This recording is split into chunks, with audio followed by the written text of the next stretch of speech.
Welcome to TWitWoW, the best podcast on the internet today. I'm John, that's my core and commentary Ashton, and this is Weekly Recap, where we discuss all things pro wrestling, politics, and pop culture. And let's just get right into it with pro wrestling. Let's not even bury the lead. Let's talk about Raw, particularly the opening of Raw. Seth Rollins coming out, still wearing his like dark hoodie, kind of veiled, keeping the identity a secret, and also the masked man that he's kind of been running with. Paul Heyman looking to get a measure of revenge on Seth Rollins. Tries to sick Brock Lesnar on him, and Brock Lesnar, and what I thought was a very strong visual, just lays out these masked guys one by one. I think he actually belly to belly suplexed one guy either into the barricade or like over it, and it was like nuts. I'm like, okay, he's literally like ragdolling these people. So then he gets alone with Seth. Seth, we know, isn't medically cleared. That is part of the story. At least that's what they're telling us. I don't know anymore ever since they did the fake injury angle of like they're just milking it and being like, oh, he's not medically cleared, and yet he's still doing something like this because even though he hasn't gotten physical, it's like, you're still part of physical segments seemingly. And Lesnar seems to have Seth cornered, but then I want to hand it over to you because I know you and everybody in that fucking arena love this part. The lights go out, and who throws down the gauntlet to Brock Lesnar, my friend? Well, no, because here's the thing: when the lights go out, I think most people, including me, expected for this to just be like an opportunity for Seth to escape. It's like, oh, well, the lights went out, so now Seth is just going to kind of weasel his way, out of being assaulted by Brock Lesnar.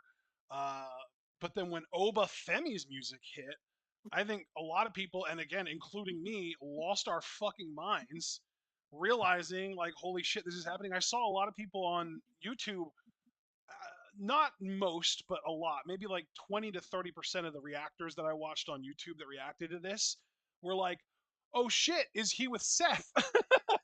Thinking that Yeah, Obafemi would actually align himself with Seth Rollins. But no, yeah, he is entirely his own man, and he comes out uh, to challenge Brock Lesnar to answer his open challenge at WrestleMania, and it just so happens to benefit Seth Rollins because he's a Weasley little fuck. yeah, yeah. And Seth, he got a ringside view. He was watching on the outside.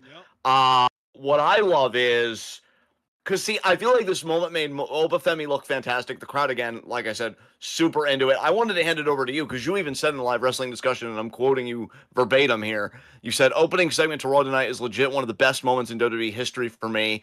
Talk about a fucking coronation. Yeah. And I completely agree. This absolutely, look, keeping it strictly to the pro wrestling because that is what this segment is. I think Brock does have a great mind for the business. Obafemi being only what, Dude. 27? Yeah, I Uh, was gonna say, it, yeah, given like, I don't really know. I guess we could say the out of the ring stuff. Normally in football, we say the off field stuff when we're talking about character issues. yeah, Um, given the out of the ring stuff for pretty much every top guy in the history of wrestling, like Hogan. I mean, there's an endless list. Austin, there's a lot of shit. Um, you know, Dwayne maybe less so, but we still expect that he's a conservative. Even Cena is like very like Boy Scout, but at the same time, there's a lot of speculation that he's big on Trump. We know he absolutely loves Vince, who is a known piece of shit. Like there's shit on Cena and stuff. Like Brock is far from the worst guy in pro wrestling to get praise. And all that being said, Brock Lesnar might very well be the single greatest professional wrestler in history. yeah. I mean, because the way he knows, because it goes back to now. I promise I'm going to connect these threads, right? Because it seems like I'm going way far afield here.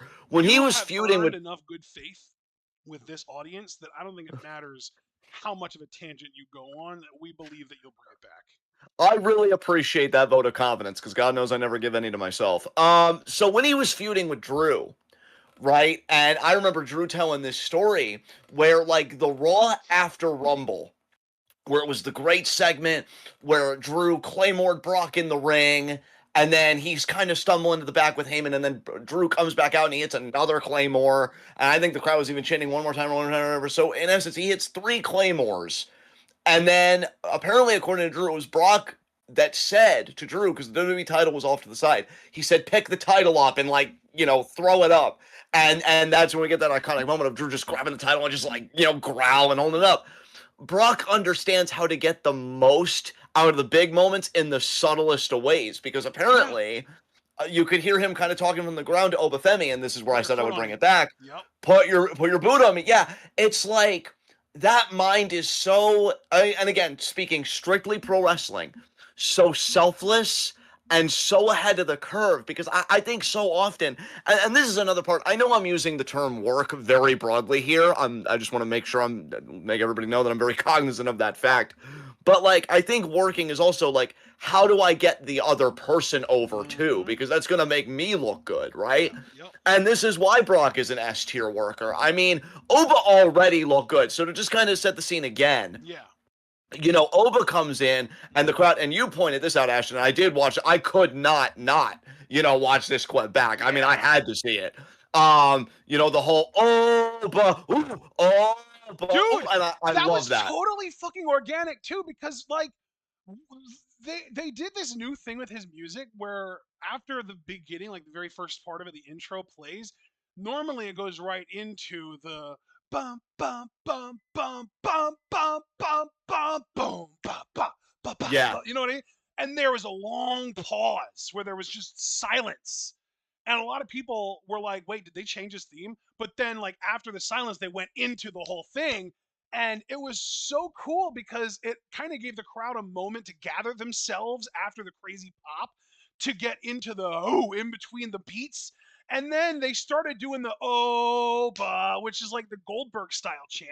And then once he had been in the ring for a moment and we got to really take the whole thing in, we got that fucking hybrid chant where it was the Goldberg style bah with the barking in between. I don't think I've ever heard anything like that before. He didn't like encourage anyone to do that. Nobody told the crowd to do this. This was a totally organic, brand new, made up hybrid chant that we've never heard of before. I like this. If you didn't think that Obafemi was something special before this has got to do at least some level of convincing that he is.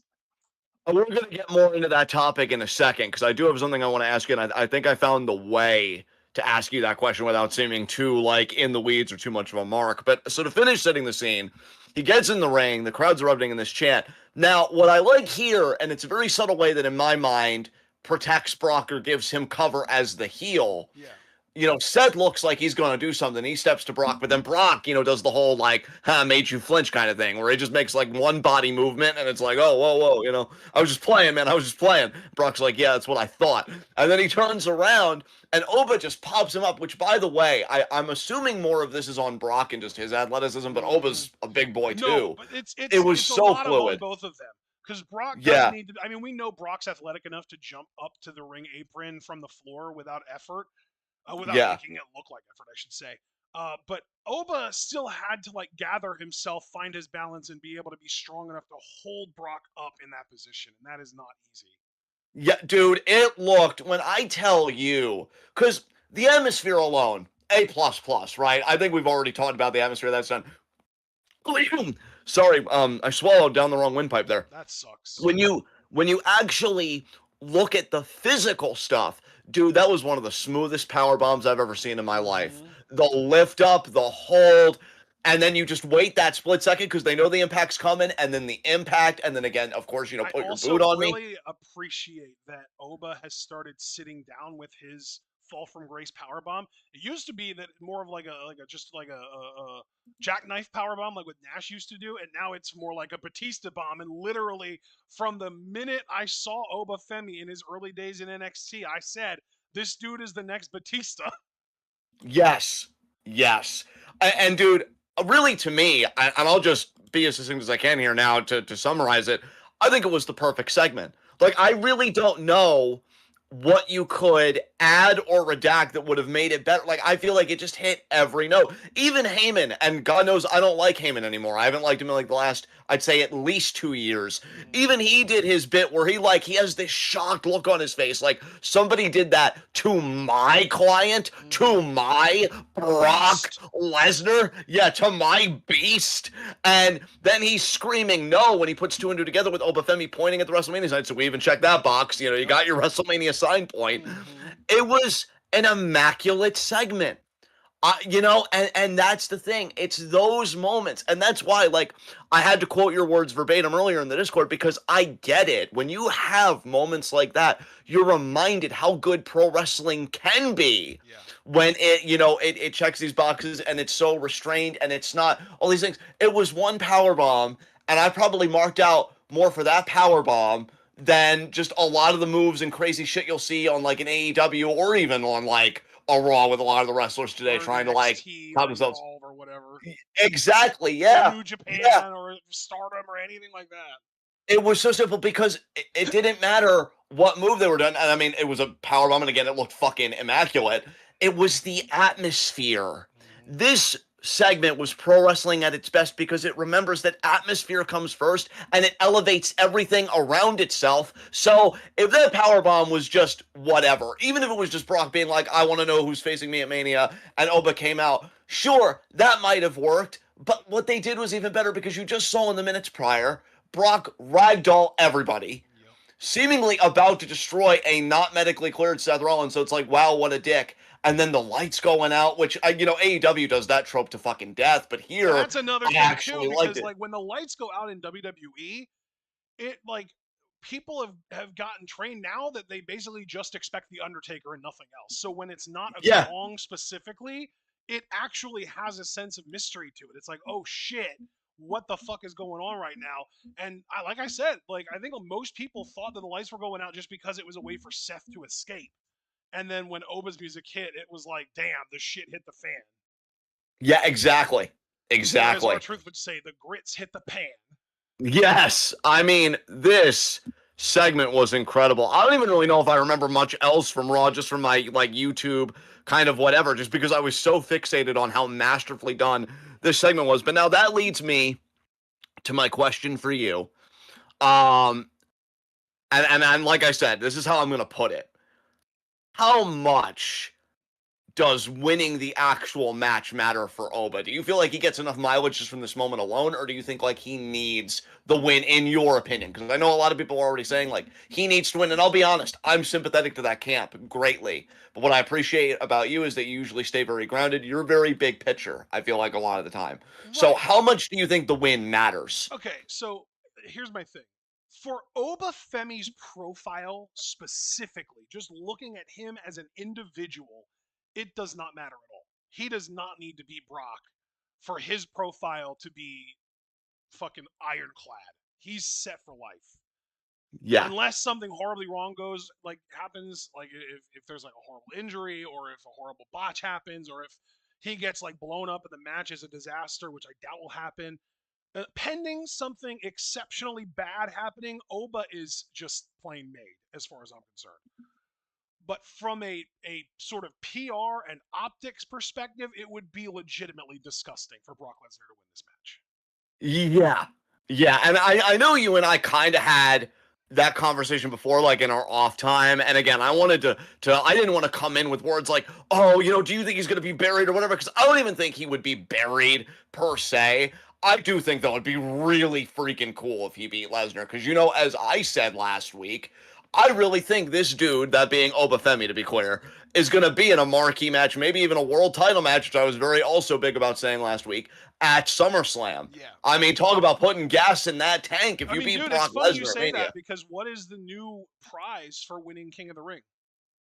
It is a world championship match Yep, at and I have seen SummerSlam. several posts online saying Oba needs to win King of the Ring this year. So I think that kind of the internet groupthink is on the same page about Oba. Yeah. Yeah, dude, it is lining up so perfectly. I mean, I would have to agree because I believe that I did, if I'm not mistaken, call last year, Jade winning Queen of the Ring. My only thing was I was totally wrong about Naomi cashing in on her, and I will own that. I was crowing about that. WWE was like, well, no, But hey, we're going to man, make the you moment even still more managed to iconic. predict Naomi winning Money in the Bank. That was a huge Yeah. call. Yeah, and so, I'm not even gonna try and meddle or be cute. I definitely agree with you and the internet groupthink. Obafemi to me is the clear front runner and thoroughbred for that fucking throne. I'm Yeah. sorry, like either him or again, because I'm loving Trick's work right now, him or Trick. Like to me, and this is what it really See, comes down to to me, for Trick is me. money in the bank. Give Oba Yeah, King of the Ring. yeah, Give Trick money in the bank. yeah, and see, I agree with you there fundamentally, but here's my broader point, just speaking for myself, because this is, yes, it is like just a podcast now, because we talk about a lot more than wrestling. But when we were a wrestling podcast, we have to remember we're just two fans that really look at things differently, especially from those actually in the industry. And when I think about every major prize that can be won, and I'm not talking like mid card, I'm talking like Money in the Bank, King of the Ring, world titles, main events, it always goes back to me, Oba and Trick. Like I just see the world in both of those guys, and I'm like, I'm just curious who's gonna run that gamut first of all the accolades and brass rings and all that crap. Because man, you got money in both of those guys in such wildly different ways too. And I love that. This was a great moment for Oba. People are alleging that like he cried. Now I don't know if it was crying or if it was sweat, but if that man cried, I don't freaking blame him because it had to really click for him. Holy crap, am I over? Yeah. Like I like it had to be the same moment that Austin kind of felt like his career like strapped the rocket to my back. I feel like Oba kind of had that similar moment there where it's like, oh my god, I need to do everything here. And the thing is, he already is doing everything because he's such a great promo, has such an amazing look, and Voice. he made. Say that again, sir. Amazing voice too. Amazing, yes, yes, so distinctive and just so setting apart. And that's the thing, to kind of go back to when I was saying about atmosphere and how these guys really took pro wrestling back to atmosphere.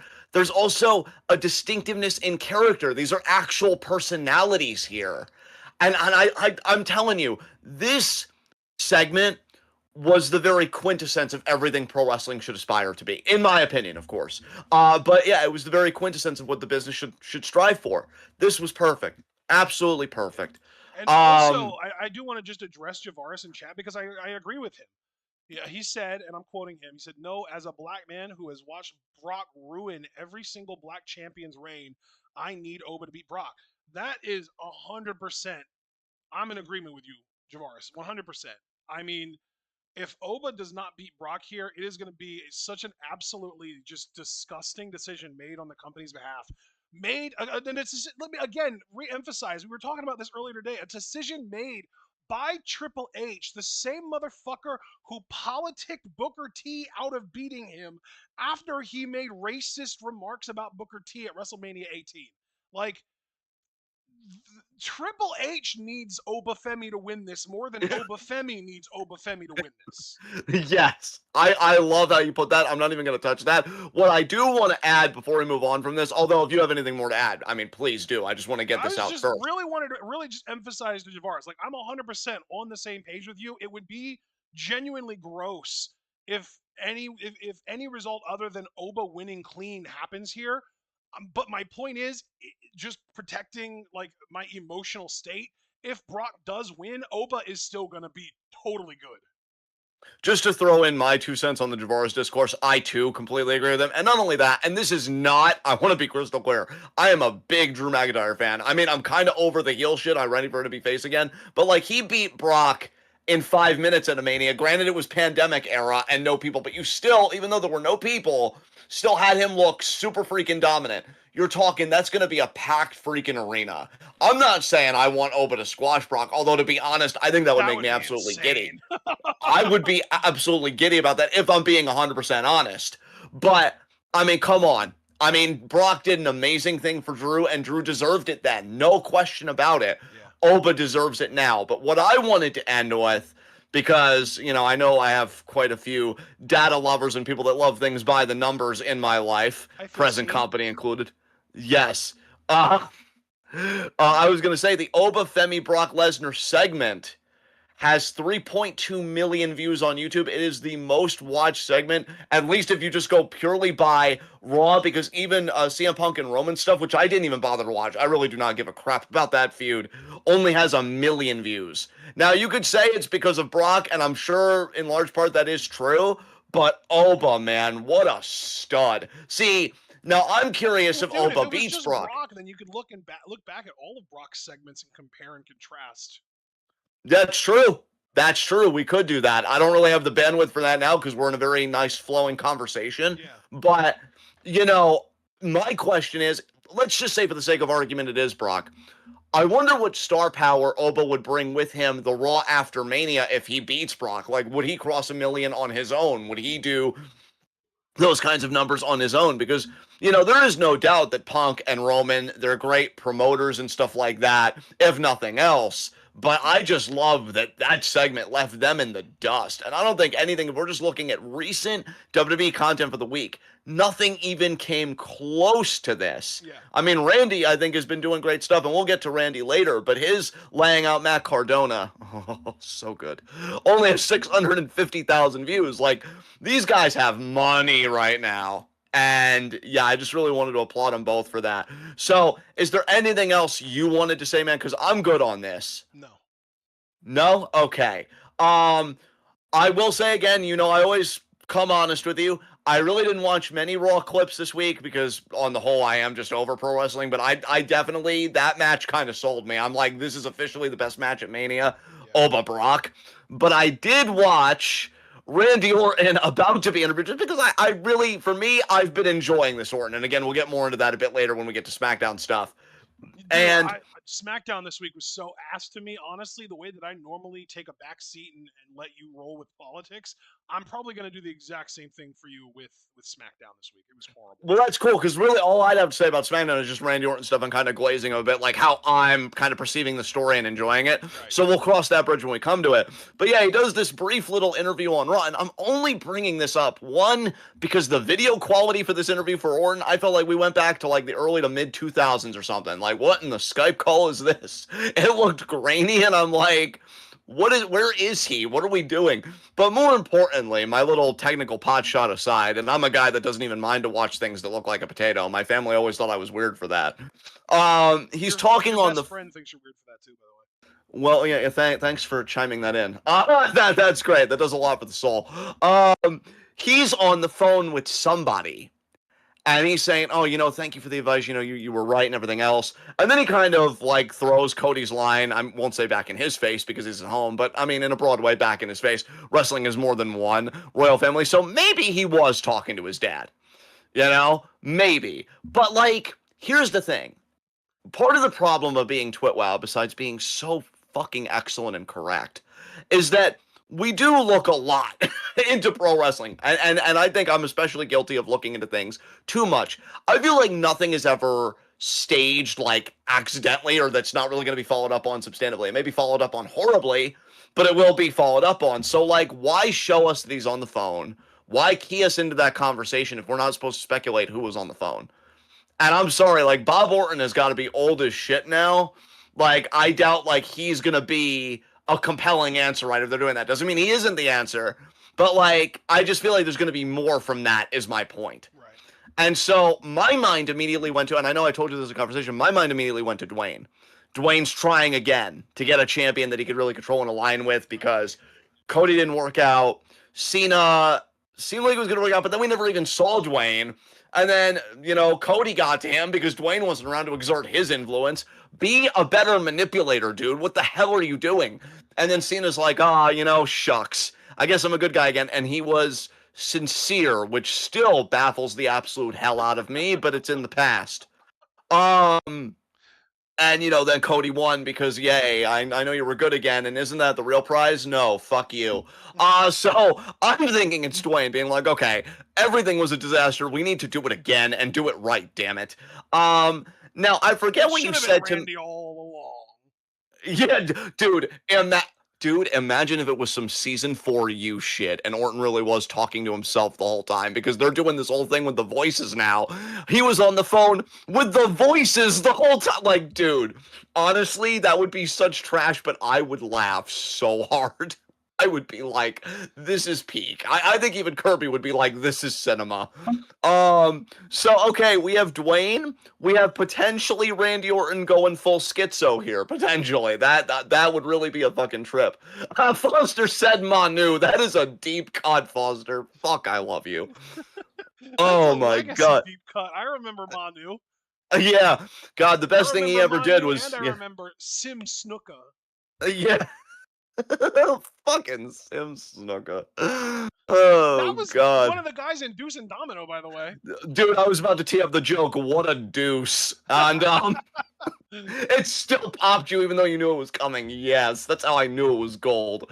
Um, so yeah, I don't know what you said originally when we had this convo, but I'm gonna try and bring my tempo down. I'm having a good time tonight. I don't know. I hope this stays for all three segments. I doubt it though. But yeah, I don't know what you said at the time. But do you have any new thoughts now that it's Saturday about who could have been on the phone? Any opinions No, you want to I share? like the Dan No? idea. It would be cool. I mean, Triple H Super just existed. That would be fun. Yeah, a little mini evolution reunion. Triple H exerting control again. Well, Um, would it be Evolution or would it just be the Authority? oh God. I kind of hate both options. Yeah, Oh God. they're both kind So of yeah, ass. yeah.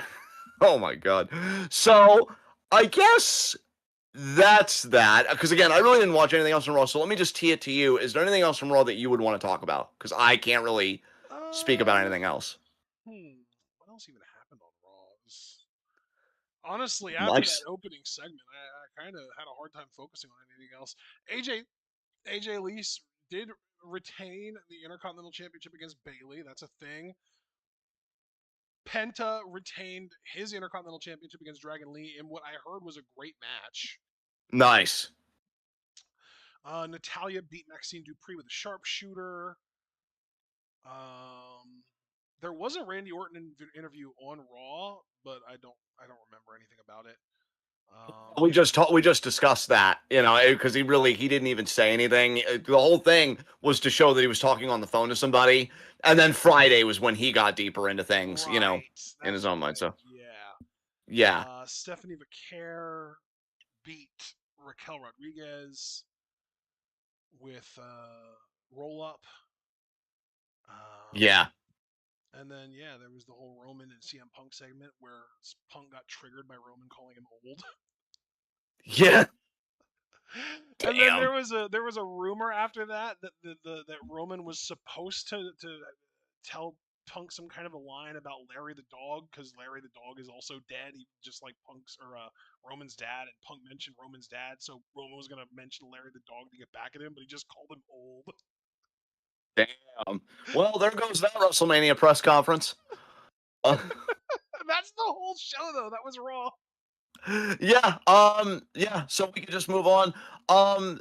So yeah, NXT would chronologically be next. Did anything happen around NXT. NXT other than JC Jane retaining that triple threat match with Sol and Zarya? Well, here's the thing. I thought it was on this. Wait, no, I think I went. You know what? I went too far back. I gotta scroll up because I remember Tatum retained against Izzy Dame in a steel cage, That was the and main event of then the show, I think. yeah, and then after that, the kind of the elevator kind of entrance thing. Oh, Um, Blakey Blake, yeah, coming out and yeah, snagging her and pulling her down with her. yeah, and then taking the title too. Blake is a friend. I'll tell you, a lot of the wrestling internet, I'll say, and even myself, we're ready for this feud. A lot of people think that it is gonna get. I'm just gonna say it bluntly, as they said, it's gonna get very gay and very like in there. And I'm like, maybe because this isn't Stardom and this isn't even AEW. Like, I don't know if NXT is as comfortable going there as those two companies because I loved Mina and Mariah together. I know you Well, did the thing too. is, Rose Gold with forever. Stardom, they just didn't give a fuck. With AEW, I think that Mina and Mariah were encouraged to do sapphic shit because it was horny stuff that turned their audience Yeah. on and got them to, tune in and buy merch and stuff. Yeah, exactly. Exactly.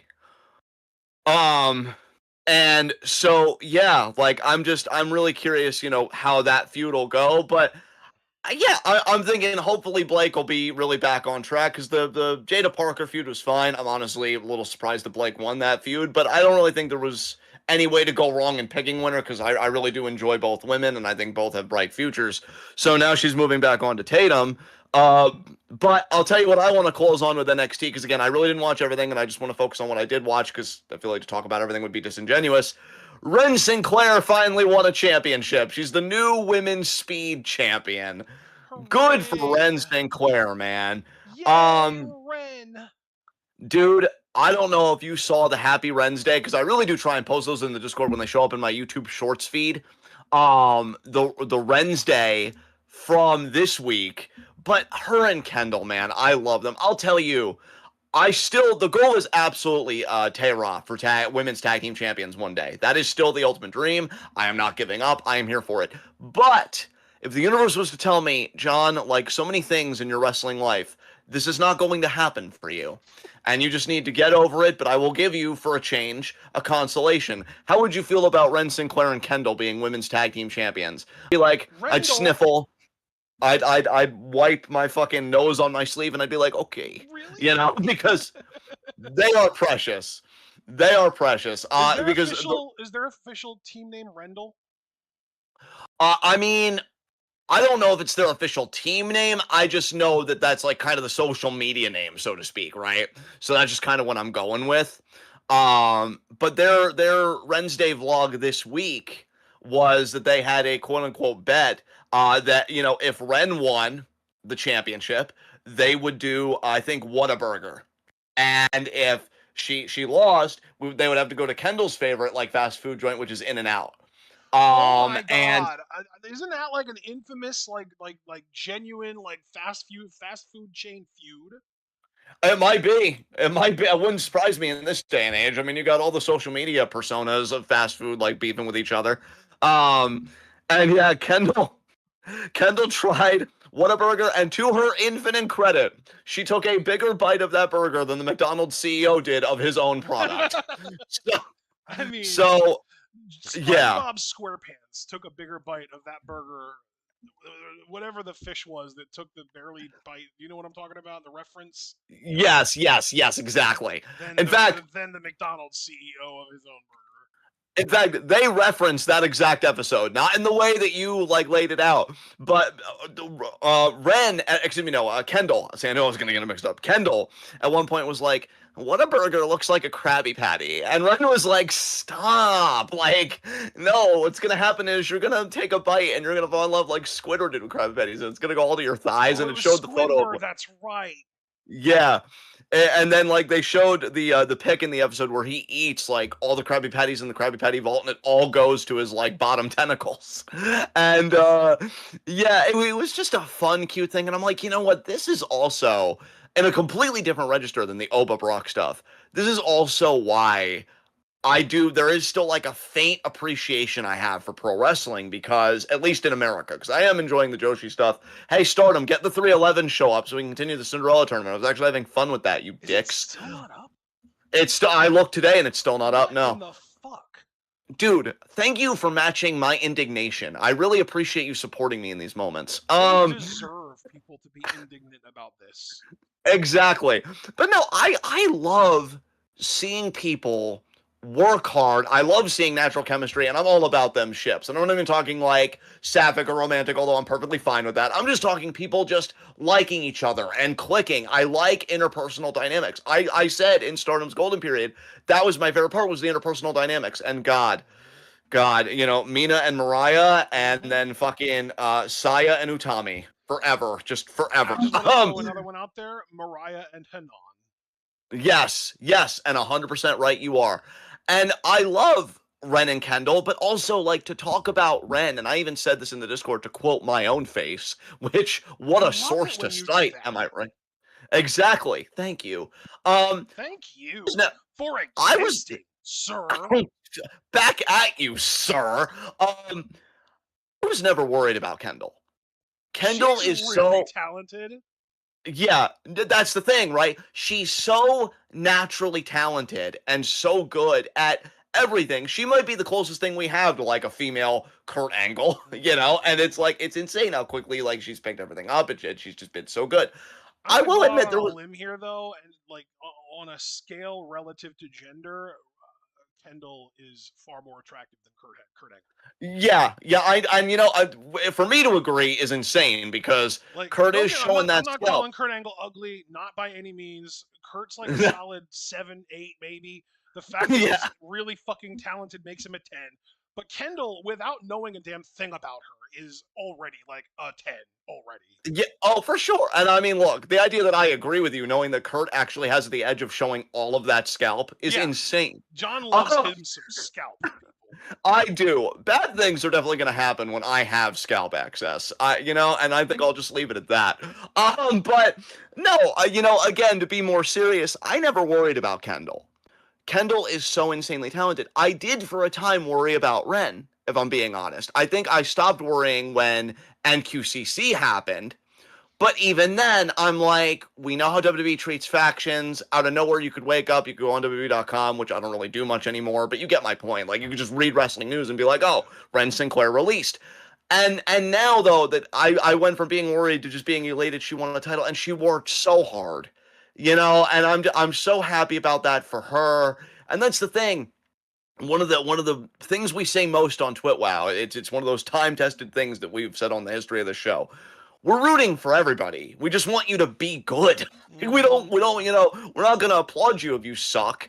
And we've gotten, I would say rightfully a bit more substantive in our expectations because outside of the ring stuff matters too.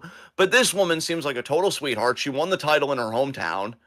And I'm thrilled for her, especially because, like, again, when NQCC was clearly heading towards breakup, I love that Ren really took it into her own hands and she's like, well, I'm going to start making social media content, this whole Ren's days and stuff like that.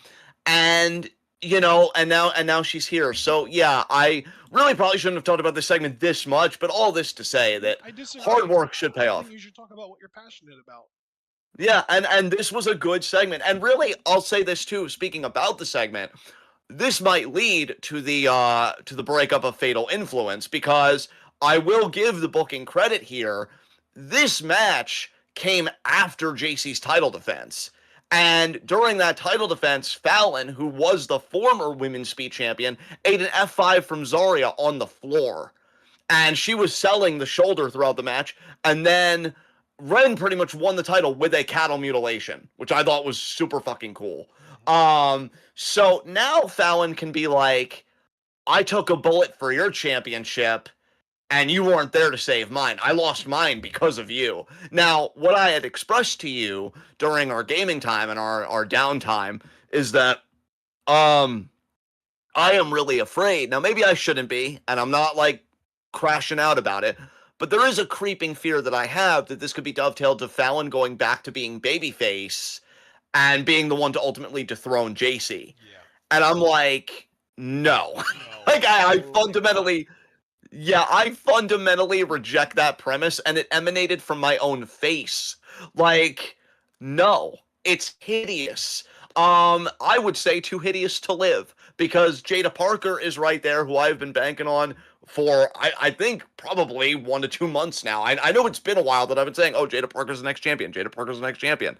God, how I keep putting myself out on limbs. I am amazing. But yeah, if you have Jada right there, you could get Soul back in the title hunt. I don't know. I don't think we should discount that either. Although, funnily enough, she did eat the pin in that triple threat, right? And so it's like if anybody should probably get another crack, it's probably Zarya if we're keeping it real.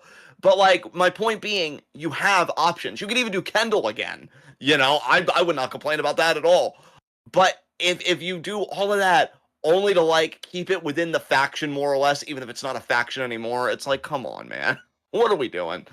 What are we doing? So yeah, that was really the big thing. I saw that Tony D'Angelo apparently went on a rampage. I didn't even watch the video. I'm just literally reading the title. Tony D'Angelo goes on a rampage against Joe Henry in the NXT title. Cool. The NXT title to me, like I just have no interest in that scene right now. Call me when Jackson Drake wins it, and then maybe I'll give a shit again. Which here's the thing, I do want to talk about Evolve very quickly, but I do just want to hand the ball to you if you have anything you want to say about NXT. Nope. Nope. So the only thing I want to talk about from Evolve is we have a new Evolve men's champion.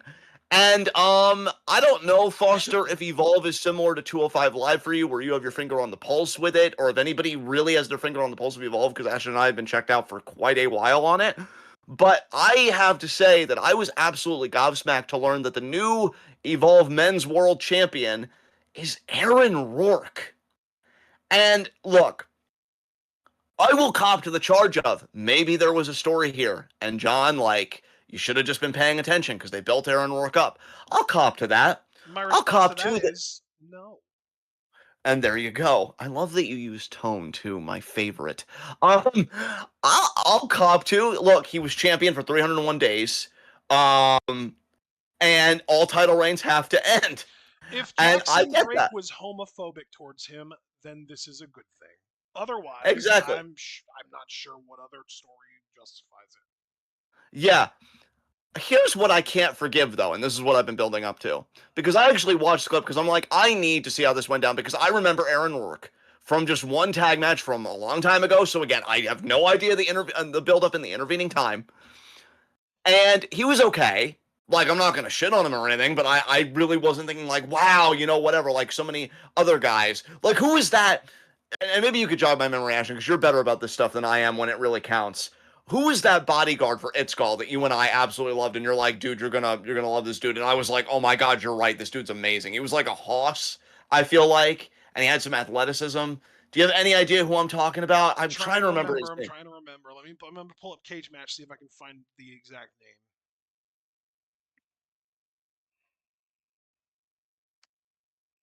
But yeah, while he's doing that, just so that there isn't complete dead air, because I'm the one that gave him this task, there are people that I would have been like psyched, like, oh man, they're the new Evolve Men's champion. Like Keanu Carver never even won the title during his stint in Evolve, which to me is wild because I really think very highly of Keanu Carver. Um, and Sam Aaron Rourke, Holloway. Sam Holloway, yeah, I'm like, you have these options and Aaron Roar, so I don't get it. I lost something. So then I actually watch how it goes down because I'm like, okay, it's a 301-day title reign. It's Aaron Rourke, which already that rubs me the wrong way, but maybe it's gonna be believable. There's a point in the fucking match. Now, look, if we're gonna call out Cody for it and all that bullshit, we need to call out everybody for it, okay? Jackson Drake. I don't even know if Javaris is still here because wait till you hear this shit, man, because I know this gets your goat every time. Jackson Drake hits a burning hammer and his finisher, the unaliving with an exposed knee, takes the knee pad down and everything to the back of Rourke's head, and he gets a 2 count. And at that point, I'm like, fuck off, fuck off, fuck off, fuck you. No, I reject this.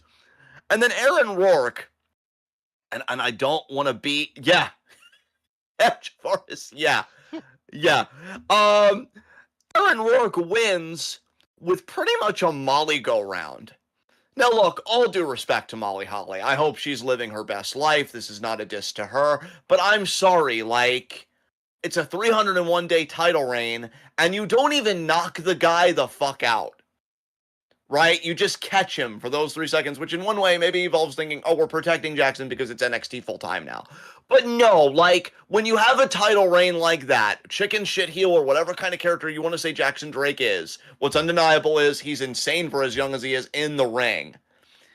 You lose to that maneuver pretty much. And I'm like, what the hell is going on? Remind me, because I just, you know how bad my memory is. What was the Molly go around exactly? So, you know what? Rather than doing that, friend, because describing moves, I can really do that horribly sometimes. I'm gonna try and see if there's like a quick YouTube clip that I will message you on Discord. Okay, okay, it's a compil. Okay, this is a compilation. This'll do. This'll do. I'm gonna post this link, in the Discord, and I'm also gonna post it. Actually, I'll just post it in the chat. I'll post it in the chat.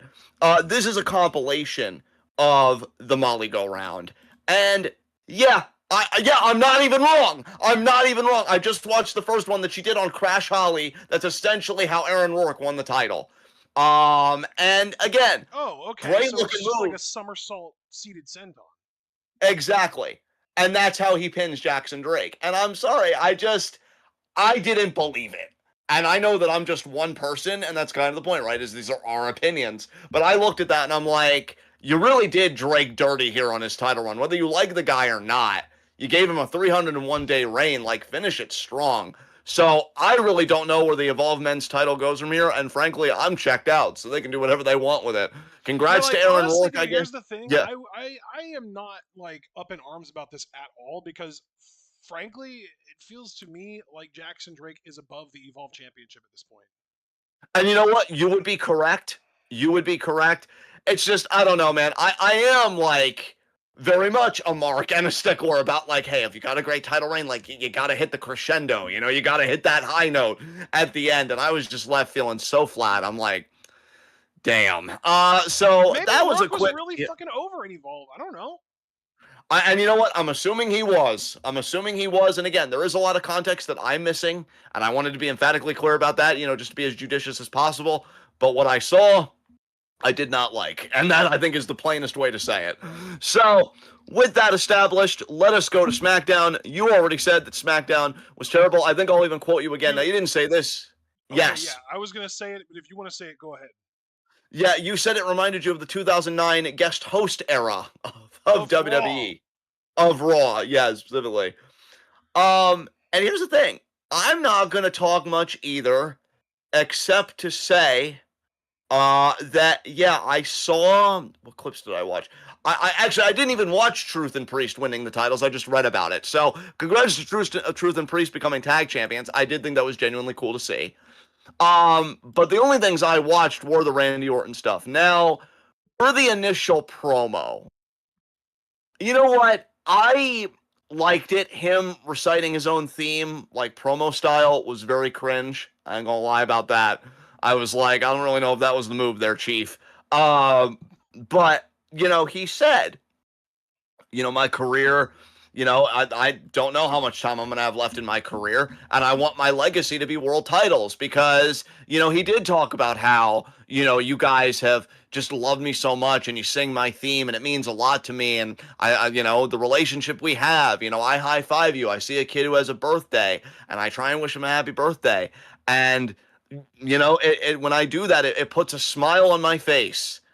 But then he goes on to say, and that smile is the emptiest feeling I've known in my entire life. And yeah, he just says, the voices, they tell me that I'm going to beat Cody Rhodes. The voices, they tell me I'm going to beat Cody Rhodes. The voices, they tell me I'm going to beat Cody Rhodes. And the voices tell me I'm going to do it in the main event of WrestleMania. And so yeah, not a bad promo. He claims he still loves Cody like a brother, which I found interesting. Now because I didn't watch SmackDown, I don't know if Orton had another phone call. If anybody that did, please let me know in the chat. I'd love to know if Orton had a phone call again, because apparently before like the next big segment, there were like two little intervening segments with Orton. One where I guess he runs into Cardona and he made fun of him for liking action figures, I guess. This I didn't see because they didn't put it on the YouTube channel. But what they did put on the YouTube channel afterwards is Jelly Roll, who I am so sick of seeing so heavily promoted on this product. I wonder if he's going to have like a match at Mania or like a guest spot at Mania or something. Because he did something with Kit Wilson. I didn't watch it. If I don't have to see Jelly Roll or if he's not even tangentially involved in something I'm interested in, I'm just noping out of it completely. He tries to, give a heart-to-heart talk to Randy and get him back on the good path. This He's was like, the most annoying segment on the entire show. yeah. Like, Randy, what's going on with you, man? I don't even know who this Randy Orton is, man. More than the titles, more than this and that. It's the family. It's the friends you make in this business. You showed me that. You know that. You're not that guy anymore. And Randy, I really wanted him. I know he wasn't going to. I really wanted him to RKO Jelly Roll just right there. Obviously, it's a backstage segment. He's not going to do that. I was even kind of hoping for a slap. He didn't do that either. He was just like, oh, you're right, man. You're right. What should I do though? What's the first step? He's like, I kind of thought of, I know yeah, you, dude, I just have to personally, on me, I just have to request, please stop doing the Jelly Roll impression. It's genuinely starting to trigger me. Oh, dude, I wasn't even trying to impersonate him. Holy shit. I wasn't even, like, I'm literally just trying to recap what he said. You sound way too much like him, honestly. Well, I apologize. I didn't mean to ruffle your feathers there. No, I know you Um, weren't trying. That's why I was just pulling you in, just letting you know. Because, like I said, it was the most annoying segment on the show, and that's exactly what you were doing there. Was exactly his delivery of the lines on the show. that is crazy. Um, but yeah, it kind of made me think. I know Curtis isn't in our chat or Gala because I know they watched the show. You have not watched the second season with me. You bailed in our rewatch of the first season, but it reminded me of a song Serpentious from Has Been Hotel, has in season two, where he goes, "It starts with sorry," and that was pretty much like the vibe, right? Like, oh, just go and say you're sorry. And Randy Orton, if he was in that show, he would have been like, nah, no, I'm not gonna do that. He comes out now. I'm thankful that I actually watched the full segment on the USA Network, WWE USA Network YouTube channel, because Orton comes out and he's mugging, smiling, high fiving fans, shaking fans' hands, pointing out, hey, that's a cool T-shirt, dude. This might just be for me, but I'm loving everything about this, and I'll get deeper into what I'm liking about the character in a little bit because I just want to recap this segment. But he calls out Cardona, who, just as a sidebar, and again, this is me being heavily biased, I love that Matt Cardona got in insane shape and that he really did all this stuff on the indies thinking, yeah, now they're gonna see me. Now they're gonna really see me, and I'm gonna do great things in WWE. And I feel like there's been like you've been laid out by Kit Wilson. And now you got your ass beat by Randy Orton. So maybe you're moving up the card in terms of who's kicking your ass. I don't know. But he comes out and Orton's like, man, I'm sorry for making fun of action figures, man. Hey, I play video games. I know what it's about. I love that he just tried to relate to him in this shitty way. How do we do, And fellow kids? exactly. And then he hugs him, and then he goes in for a handshake, like after the hug. And then once Cardona's like, all right, and Orton kicks him in the balls. I've been loving that Orton has picked up the gauntlet that Shinsuke has laid down, and it's been laid down for several years now. We're getting back to making low blows fun again, because man, I popped. And then he did do an RKO, so already that's chucked. Like, oh, maybe he won't do the RKO, or maybe he'll just like do whatever. No, he's still doing it. But again, the crowd pops. Like the crowd is so into him right Dude, now. did you catch when Orton was after Orton did the stomp on the chair to break Cardona's arm? The crowd started chanting one more time. Yeah, dude, yes. I have never like when you talk about in psychology or psychoanalysis, like it comes from Jung, the collective unconscious, being one mind with every mind. I felt so unified. You want to talk about a hive mind? I had it with that arena. I was like, yes, yes. Dude, I was living vicariously through them. And I want to thank Super Blue very quickly because apparently after the Jelly Roll segment, which I'm not going to go into that, whatever. Yeah. We already talked about that. Orton got a call later and is told to make things right. So again, Orton had a phone call. Yeah, whoever he is talking to, that is important. And I'm definitely curious who that is. So hits the RKO, repeats a little bit the assault, and then so here's a little nitpick that I have going back to old school TWitWoW language when we would have heats of the night and stuff like that. Nick Aldis comes out. Now, I don't have a problem with that. He's the GM, it's his show, whatever.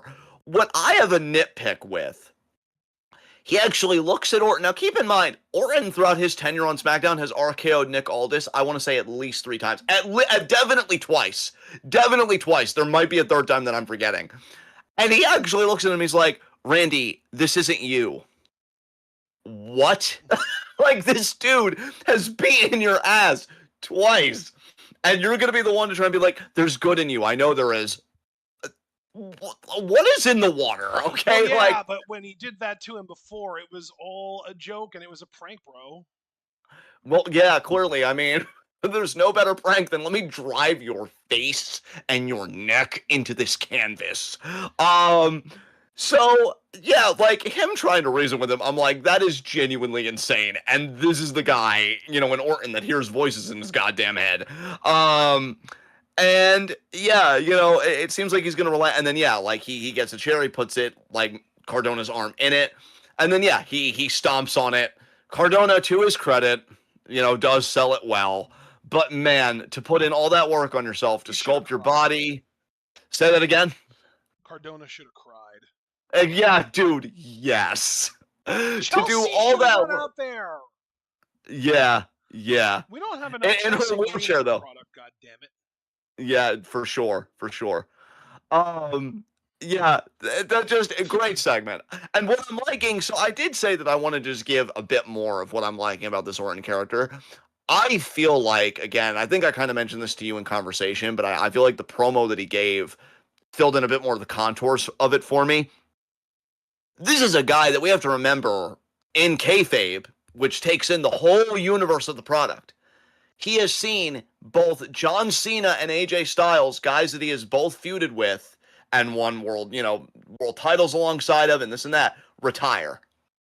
I think this is a guy that he's listening to the voices now because he failed to beat John Cena for his 15th when they had their match at Backlash in St. Louis. And he's thinking, and he even kind of gestured at it like, I don't know how much time I have left in my career, but I don't want my legacy to be, that I made you guys smile. I want my legacy to be world championships. And the idea that he still like has that desperation and that hunger when, for one thing, he's not even close to Cena's record. Because even if numerically you want to put it at, oh, he would need 3 to tie. Think about how often people get world title matches and even succeed in winning world title matches. I mean, he doesn't have that Charlotte Flair effect going for him at this stage of his career. Hell, even Charlotte Flair doesn't have that Charlotte Flair effect going for her at this stage of her career. But so it's not even like he's close to Cena or anything, but it's just like, no, I don't want people to forget that I was a dominant world champion in my own right, because I think subconsciously he's still competing with Cena. Because it's like now all anybody's going to think is, oh, I never seen 17, John Cena. I need to carve my own niche in that. I need to make my own legacy with world titles. So I love that. I think underneath all the voices and as you guys said in the live wrestling discussion, the return of the IED, I think is a very contemplative, and I'm using that word very broadly and loosely here, very contemplative, very scared guy that understands like not much of my career is left. And I practically grew up in this business. Like he came in, I think at 22 because he was 24 in 2004 when he won the first world title, but he debuted in '02. So he came in at 22 years old, probably earlier in OVW. And now all this time later, it's like shit. Even though I practically was raised in this business and grew up in this business on TV, it's almost over. I need to know that feeling one more time of being the guy again, the man again. And yeah, the idea that he did it to Cody, who Cody, he did beat him, I think at like a Saudi Arabia show. It could have been, maybe Night of Champions or like a King of the, I don't think it was a King of the Ring thing, but either way, like, he knows Cody as he is now. This isn't the legacy lackey anymore. Yeah, I think there's a lot going on underneath. And then, of course, whoever Orton is talking to on the phone, if it is Dwayne, he might be thinking, well, I got Dwayne in my pocket. That 15 is guaranteed. I mean, look what it did for Cena. So I'm very interested on that side. Now, I'm lamenting Cody presumably being back next week because I'm like, man, Cody just sucks on the fucking mic. And then whatever rationale he gives for Orton's actions, I'm just going to want to reject because he tried Oh, to I'm sure he's going to psychoanalyze. just turn it back on Randy and tell Randy that he's just an insecure little baby that needs to look inward. Exactly, which is the same thing he told Kevin Owens, and he was wrong then, and he'll be wrong now. Um, That would be you the know, difference, yes. exactly, and I just think, yeah, Orton understands. There's not much of my career left. I have to make this count. I have to go the nuclear option, which the nuclear option, according to everybody around him, is going back to this version of himself. It's almost like, I know obviously it's not intentional, and this is a very loose analogy, but it is very DBZ coded when Vegeta became Majin Vegeta. Because he even says in that speech to Goku, like, oh, I started to settle down on Earth. I formed a family. I even started to think this planet was a nice place to live. And he was afraid he was losing a part of himself, and that part of himself he associated with his greatest successes based on how he defined success. So if Orton defines success as world championships, well, when was the last time I was really a world champion? It's when I really felt like I was channeling the Viper more in this and that. So yeah, very DBZ coded in a way, even though they're not going for that at all. And yeah, I'm just enjoying that character. I'm enjoying the psychology of Randy Orton. I will say though, from everything else I saw like in that segment, because then they cut to Drew and Jacob like brawling in the back. Man, that was some hokey shit. Because, like, they're brawling outside and they're trading punches and they're acting like they can't hear Aldous or anybody for shit. And then they both crash, like, off screen. Like, you see the fall, but then you don't see the impact. And Aldous is like, oh my God. I'm like, really? Like, come on, man. Like, so I don't know. It was a lot for me. I also fast forwarded ahead because I didn't want to watch the whole thing.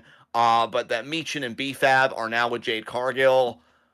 Whatever. I Pretty like dumb Meechin a shit, lot. huh? Beg pardon? I said pretty dumb shit, huh? Yeah, I mean, look, what's really fundamentally dumb to me is that I just think Meechin is so woefully underutilized. I think she's a great talent, and it's like, okay, now we're just sticking her with it, but she's still like the understudy. And I kind of hate that. You know, I mean, this is a woman that when Io Sky was women's world champion, put on an absolute freaking banger with her. Gave Jada Parker what I still believe is the best match of Jada Parker's career. But no, let's just keep making her the understudy. That's cool. Um, or the sidekick, I guess, if people prefer. And yeah, that's really all I kind of paid attention to. So let me just ask very quickly. No. Anything AEW? No. Okay. Uh, so that was And an that even quicker no answer. applied to both AEW and TNA. Oh, I assumed. I assumed, sir, and I didn't make an ass out of you or me. So then we get to, as I didn't have the foresight to fill a water bottle this week, politics. Good Okay, golly just God. stop right there. Go fill your water, and I will stall for you because Uh, you do not need to do another politics session without water. you know what? I appreciate it. I will be back as soon as I can. Hold tight, everybody. Sure, yeah. You guys know John goes on pretty long-winded rants when he talks about politics, so we're gonna let him go on and get his water filled up so that he can make sure that he stays nice and well hydrated and keep his mouth nice and moist while he's going on this long rant so he doesn't dry out. Um, yeah, Javaris asking why the fuck Jade or why the fuck Mia and BFAB would join Jade. That's the big question, right? I genuinely have no goddamn clue. Jade, you're right. Yeah, she has been beating them up for it's been several months, I think even, and it really just doesn't make any sense as to why they would join up with her at all. Much less because like I don't think that Rhea has really done anything to them to slight them in any way. So it's even weirder there, knowing that like it's not like they have a problem with Rhea, so it's not like an enemy of my enemy is my friend situation. If anything, you would expect them to join up with Rhea because Jade is their real enemy, and now they're joining up with her. It's just total nonsense, dog shit writing. Kind of like NXT quality writing, honestly. That's not a whole hell of a lot better. Super Blue said, "R.I.P. Robert Mueller." Oh, Mueller, Robert Mueller, the guy that died, that Trump celebrated his death today. That's the guy that was investigating Trump, actually, I believe, that had a whole bunch of stuff on Trump. So of course Trump's going to be happy about his death. Um, Alex said when Meechin returned to WWE, Rhea was feuding with the OC. That's what Meechin alluded to on social media. Can we just address though the idea that these wrestlers have to bring up and drudge up shit from the past to make stuff that doesn't make sense in storyline make sense retroactively? It's ridiculous. I hear you, It John. is ridiculous. Yeah. Yes. So thank you for allowing me to do this because Thank you for being the one that handles this every week because I wouldn't be able to. yeah, we have a lot to talk about, guys. Now I want to say something to get out front of this here.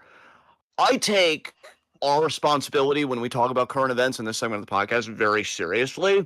And what's becoming increasingly hard for me, and that's why I always recommend you guys to find your own sources, and I tell you guys the sources I use, is that it's becoming increasingly difficult for me to walk the line between communicating genuine concern while also not being like fear mongering, hyperbolic, or anything like that. And part of the reason why that is because we have no good faith institutions, No. right? Like, you can't count on the government to be honest anymore. Government has pretty much become an open and out there grift.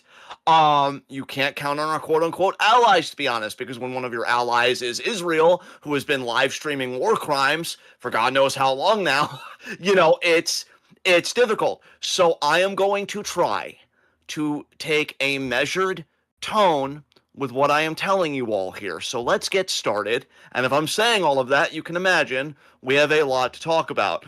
Let's start with something cool, something minor, but you guys should know that there is active opposition to what's going on. There was a faction in the Czech Republic known as the Earthquake faction, and they set fire to a weapons facility linked to Israel. Proud of these fucking people. I will get out ahead of it and say that they are probably my high spot this week because there is there is protesting, which is great. We should all show our open opposition to our tax dollars murdering innocent people, a lot of them children. And then there's taking it to that next level and saying, well, if you can't get the weapons, you can't spill the blood. So proud of these people. Even if the damage was minimal, even if their efforts were in vain, they tried. And that's all anybody should be asked to do, whatever their capacity is.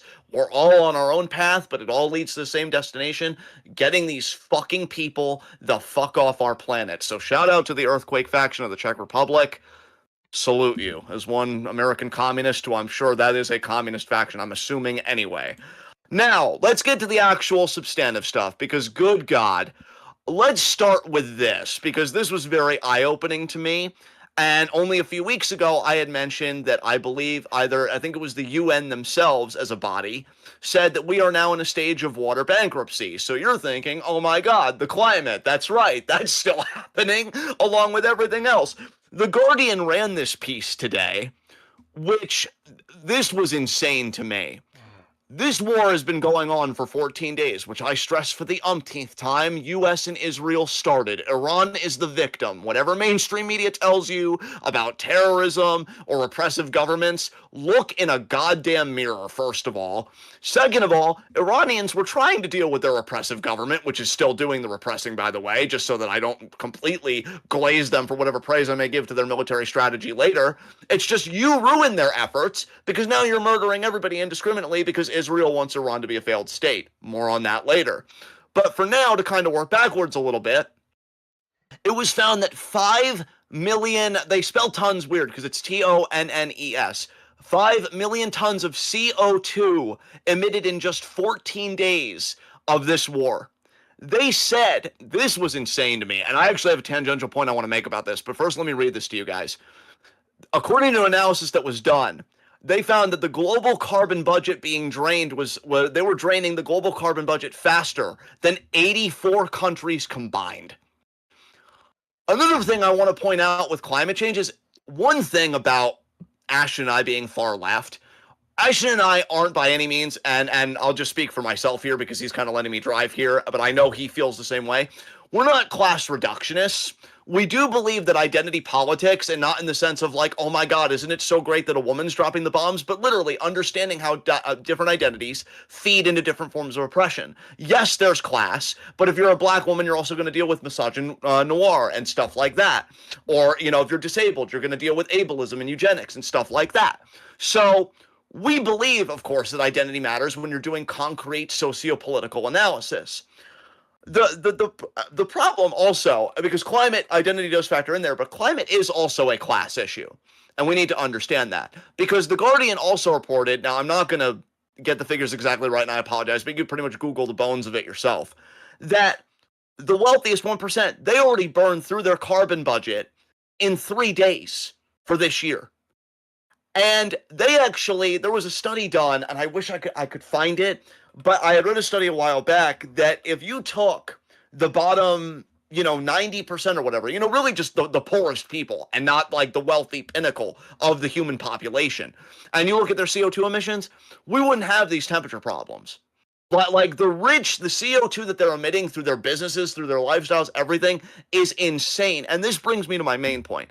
I am not saying that we all couldn't be a bit more responsible and do things differently. I've never been a big guy like, hug the trees, green. I've never been that type of guy, right? My sister, God bless her, she does gardening, she does compost, and I help with that because I always remember to put things in the compost. She's part of an herb society. I adore her. If everybody was like her, including the rich, we wouldn't have a fucking problem, right? But that's not the case. But even though it's not the case, you drinking out of a plastic straw isn't the problem. And I even kind of said this in the Discord, anything you do, you could be the most conscientious you've been for, I'll even say 5 years.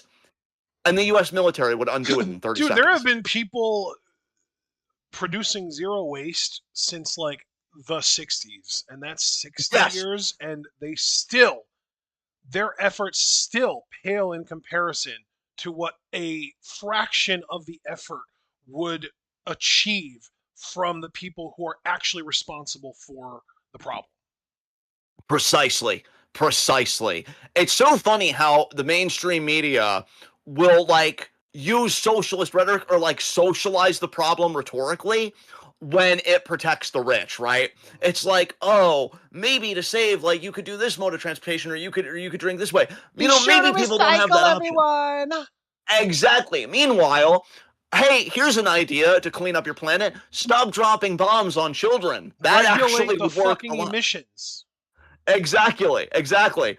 You know, and so like I'm glad Ashton's bringing up that side too because I'm so hyper focused on the military. Because again, this article that I cited to start all this does go back to the war in just 14 days. 5 million tons of CO2 because refineries have been exploded, energy joints in state economies have been attacked. And that brings us, and again, I said we had a lot to talk about. God help me. I know I'm going to forget something important. I just know it because it has been a busy freaking week. Um, what was it called? I think it was the South. GCC, is that the name of it? Okay, yeah, South Pars gas field. Israel and the U.S. struck the South Pars gas field. Now, I think it's still operational, but there was some damage. And here's the thing: I'm gonna quote Ariana Jasmine here, who's great. You should follow her on Instagram and TikTok. She is an Iranian, I think, living in the U.S. And so she's part of the diaspora, but she's very left leaning. Whereas a lot of the diaspora in different countries seem very conservative, very reactionary. She said, it is the world's largest natural gas field, producing 730 million cubic meters of gas per day. Experts expect each barrel price to reach $150 to $200 in the coming weeks. Oh, and by the way, from what I understood, I think this was the retaliation by Iran, because then Iran struck oil refineries and like energy joints, I'll say broadly, in Qatar. And some of the damage is going to take 5 years to repair. So, what we're seeing, people, is the global energy economy just coming undone with no off ramp because every off ramp that Trump would like to negotiate with more moderates or whatever, Israel kills them. Case in point, AP News, Associated Press, Ali Larijani, he was believed to be running Iran since the beginning of the war. Israel killed him, and Trump even said, now this is a bit of a while back, like I'd say like a week or two ago. He said like, oh, you know, everybody that we would have picked as the replacement for Khamenei, they're dead. Like he actually said, like they're dead, and they just keep dying. Gee, I wonder why that is. Like Jesus fucking Christ! And the South Pars gas field attack was so bad, and the response by Iran was just so like nailed it. Like Qatar is like, what the fuck? That Trump had to put out a post saying, you know, don't do that again, or we'll just destroy South Pars completely. But he's doing presidentialing or whatever. He's being the president, I should say, through social media. And the thing is, like, if you really meant it, and Israel didn't have blackmail on you via Mossad, you would rein Israel in. Guys, again, presidents as conservative as Ronald fucking Reagan and George W. Bush have reined Israel in when they've gone too far. Ronald Reagan, it was noted, he had a phone call with whoever the Israel prime minister was at the time, and I don't know what region they were doing something in, and Ronald Reagan even said, this looks like a Holocaust. And you know, Israel's always going to hide behind their professed Judaic identity, even though most Jews reject the fucking state of Israel and they don't want these fucking war crimes done in their name. And it's actually made anti-Semitism worse because, you know, Jews living in America are being attacked because there are people that Israel have attacked that, you know, survivors or people living outside the country, they hear their family being killed by Israel and they have all these feelings, they don't know what the fuck to do. And so it's driving them to, you know, just go insane and just do these acts of violence.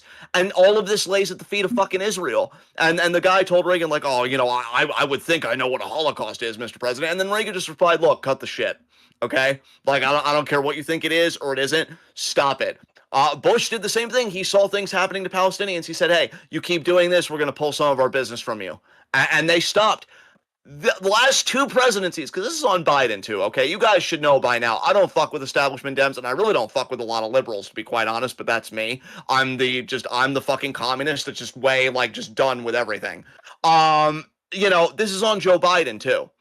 Because everybody was like, oh, but they're working so hard on a ceasefire. I had one friend, loved Obama and stuff like that, big Big Al. He was like, oh, they're working tirelessly on a ceasefire. And I'm like, they're only saying that rhetorically because every piece of media that deals with Gaza and even deals with Israel said, oh, yeah, they were never working on a ceasefire. They were just letting Israel do whatever the fuck they wanted. So this is two straight presidencies now where Israel has been able, with impunity to just go and invade countries and tear lives asunder and destroy civilian infrastructure. They're doing it in Lebanon now. I don't even know what the death count is in Lebanon because I haven't seen any updated news stories about it, but that is happening, and it's South Lebanon to be clear, but North Lebanon will be next because it's never going to fucking stop with them until they are made to stop. But yeah, Iran, because they actually understand military strategy and they have people in military positions that aren't fucking rapist, abusive drunks that were Fox News hosts that don't even believe in germ theory, are like, okay, how do we hit the U.S. and their allies the hardest so we're never fucked with again? And this is the playbook. This is what they're doing. It's gotten so bad. It has gotten so fucking bad for the U.S., this energy crisis, which we may not be feeling the worst of it now. Trust and believe people. And again, I wanted to toe that line with fear-mongering. I will say we might. I'm not going to say with certainty we will. We might. I could see gas getting even higher. And the biggest thing that concerns me, to be honest, is food prices. I could see food prices going way up because I read that China isn't exporting as much fertilizer, and I think other countries are following suit. Somebody, I don't even know if I had the foresight to post it in the Iran channel, but somebody had said that even generic prescription drugs like drug prices could go up because so much comes through the Strait of Hormuz. So much comes through the Strait of Hormuz, and Iran controls that. That is their crown jewel. That is their biggest piece in this whole military strategy. Is the Strait of Hormuz. And 90% apparently of generic drugs go through that strait. This, with no game plan, which I want to be crystal fucking clear about something, even if you had a game plan, because everybody in the fucking establishment has wanted war with Iran for decades. God knows Netanyahu on the Israeli side said straight up, I've wanted this for 40 years. Meanwhile, everybody thinks he's dead now because where the fuck is he? But even if they had a plan, I wouldn't give a fuck.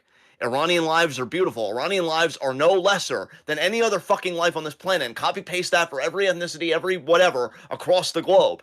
These are human fucking beings. I don't care if you had the most immaculate plan with no U.S. casualties. Fuck that.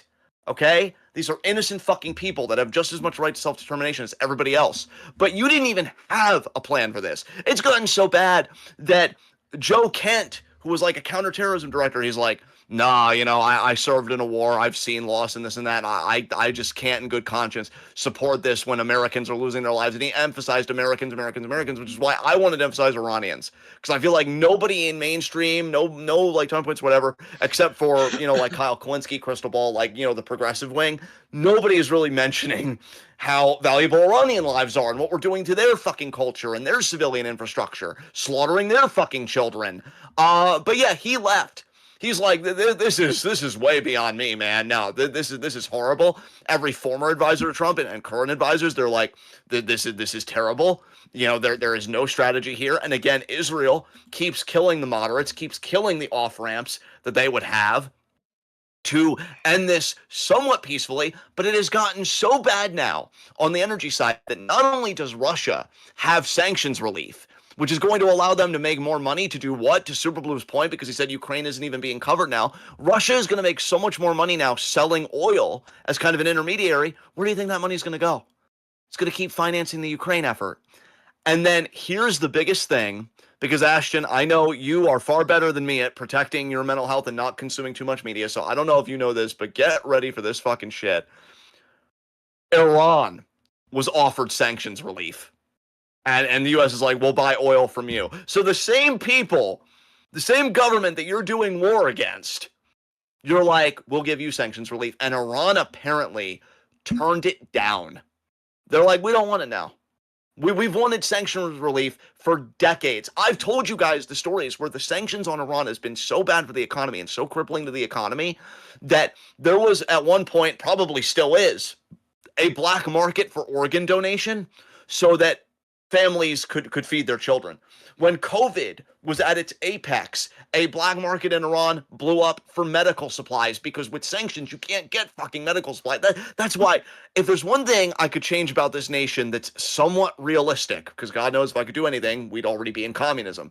I need people to be more politically and economically literate in the sense that I think people look at sanctions as a more dovish approach because boots on the ground is the worst case scenario.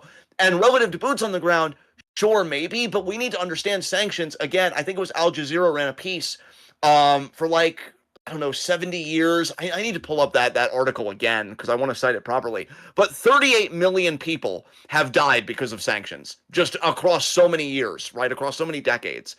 This isn't a passive approach. This isn't a dovish approach It's that violent. respects life. I'm sorry, say that again. I just said it's violent. It's violent, exactly. It's just another it's economic violence. That's the thing. We need to understand that there are so many other forms of And violence besides the just use to of a be gun. clear, economic violence is violence. Exactly. Exactly. I'm just saying more that I think people don't have the most broad conception of violence, and we need to understand violence can take a multitude of forms. And yeah, you're absolutely right. It is violence, 100%. So they even offered Iran sanctions relief. Now, here's the thing, because Trump is mentally addled and doesn't know if he's coming or going. And to be honest, I don't really know either because I thought he would have been dead by now, if I'm being perfectly honest. He is like, oh, we don't need anybody's help. But then he's like, we do need help and this and that. Apparently, in his most recent thing, he said, oh, if our allies don't really get it together and they don't help open the Strait of Hormuz, which you caused this problem. This is on you. You didn't consult anybody. Again, this American exceptionalism in the hands of the worst fucking people. And then you look around and you're like, clean up my mess. Fuck you. He apparently even told the Japanese prime minister, it's like, how come you didn't tell me about Pearl Harbor? This dude is so far fucking gone. But he actually said, if you guys don't help me, this might have to mean that, this is going to renew my interest in taking Greenland for our national security. So now he's using this as a pretext again to renew his interest in Greenland, which again goes back to J.D. Vance, who is a puppet of Peter Thiel. Peter Thiel wants Greenland to make into a libertarian kind of patriot, his own little place in Greenland. Tech, yeah, because like a tech sort of utopia. Exactly, because that economic ideology has been working out great. I mean, Javier Milei, he's never been better. I mean, yeah, there definitely aren't riots in the fucking streets after he passed legislation to extend the 8-hour workday and told bosses, hey, you don't have to pay them in money, you could pay them in food and lodgings. Which, let's call it what it is. That's fucking slavery. So yeah, Remind me who just Javier Milei is again. President of, I want to say, Argentina. Okay. He's like Trump and Musk's favorite president because he's a laissez-faire capitalist, essentially. I know they say anarcho-capitalist, but that's essentially what it is. It's like, oh yeah, no more, no government interference. Markets run wild. So yeah, and then Trump very recently, this is a same kind of recency as the Guardian article. He posted on Truth Social, if Iran doesn't fully open, now this is all caps, fully open without threat the Strait of Hormuz within 48 hours from this exact point in time, the United States of America will hit and obliterate their various power plants, starting with the biggest one first. Thank you for your attention to this matter, blah, blah, blah.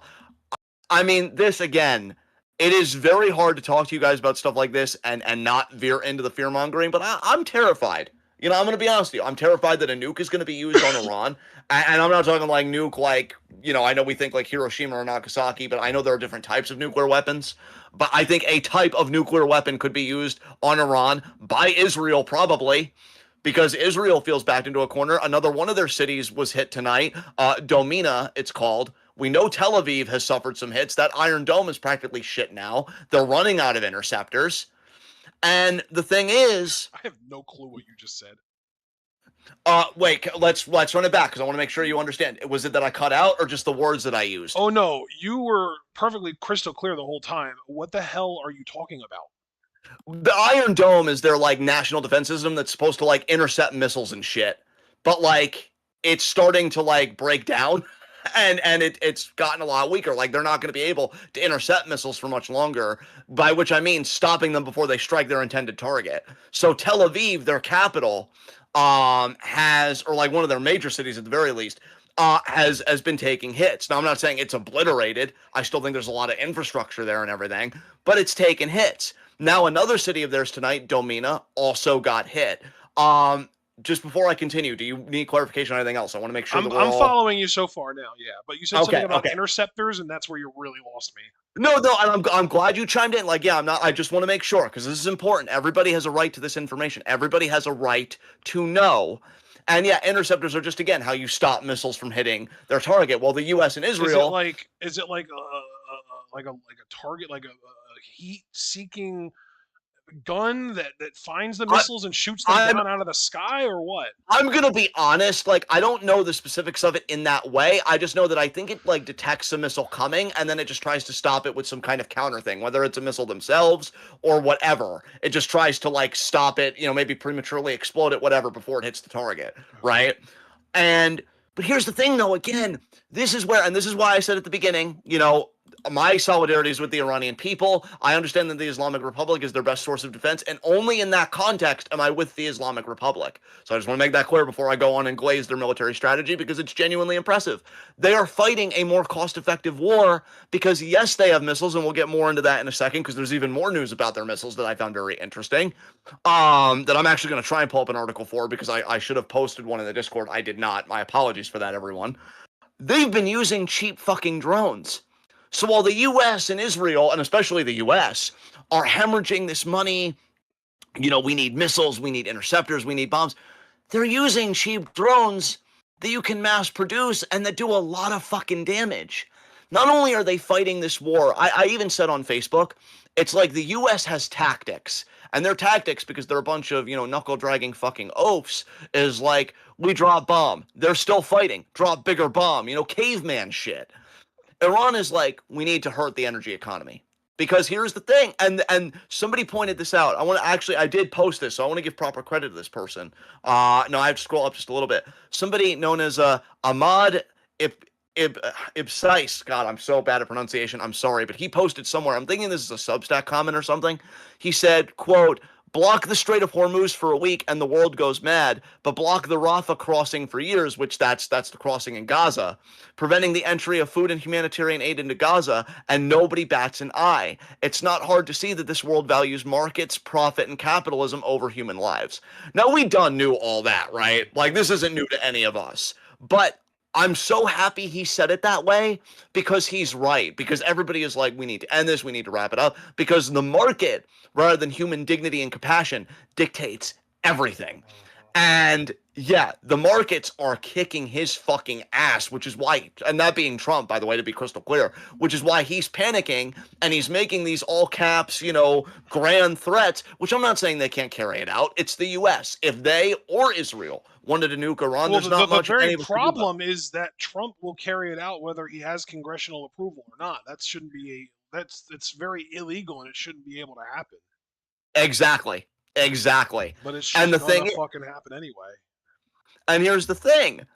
Iran, because they understand that this threat is existential. Like, if we let this happen, Israel's going to take over. And then Iran is one of the biggest stopgaps to Israel doing anything else they want in the Middle East. And that's why when I heard that the Houthis, which are a rebel faction in Yemen, said that, they might close a strait that they control, hope they fucking do it if they haven't done it already. There needs to be a unified bloc, and the Islamic Republic even called for this. They called for all governments in the Middle East unite with us against the U.S.-Israel axis, the axis of Epstein. They didn't call it that there, but I know we call it that here, on the left. Unite against the axis of Epstein. And I'm going to be honest, guys, I'm rooting for that to happen. And yes, like I have definitely mentally, and I know Ashton can verify this, and some of my close friends can verify this. I'm like, politics for me now is either we're destroying the American empire or we're not. I really don't give a fuck about anything else. I don't want to hear about anything else. But putting that aside, this would be huge if we would get a united Middle Eastern bloc, because even if the empire doesn't go down from this, which I do think it is a long-term, deep fucking wound that is going to be felt for a long time, in my personal opinion, it just needs to know you can't fucking bully everyone. All right?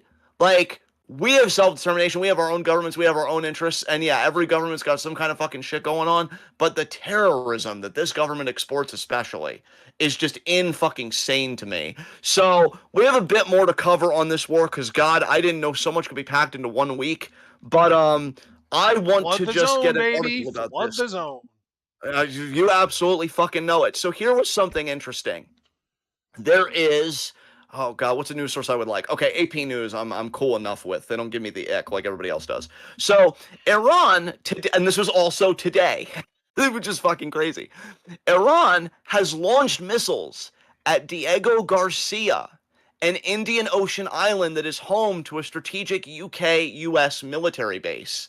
Now, here's why that's a big deal for a variety of reasons. For one, as the AP article even says, and I'm going to post that. I'll even just post it in the chat. We're live now. Fuck it. It is a hub for U.S. operations. But here's the other thing. This once again shows that U.S. intelligence on Iran is outdated. And when you combine it with their racism, I mean, you're fucking cooked because I don't think they thought that Iran had capabilities, like weapons wise, that could reach that far.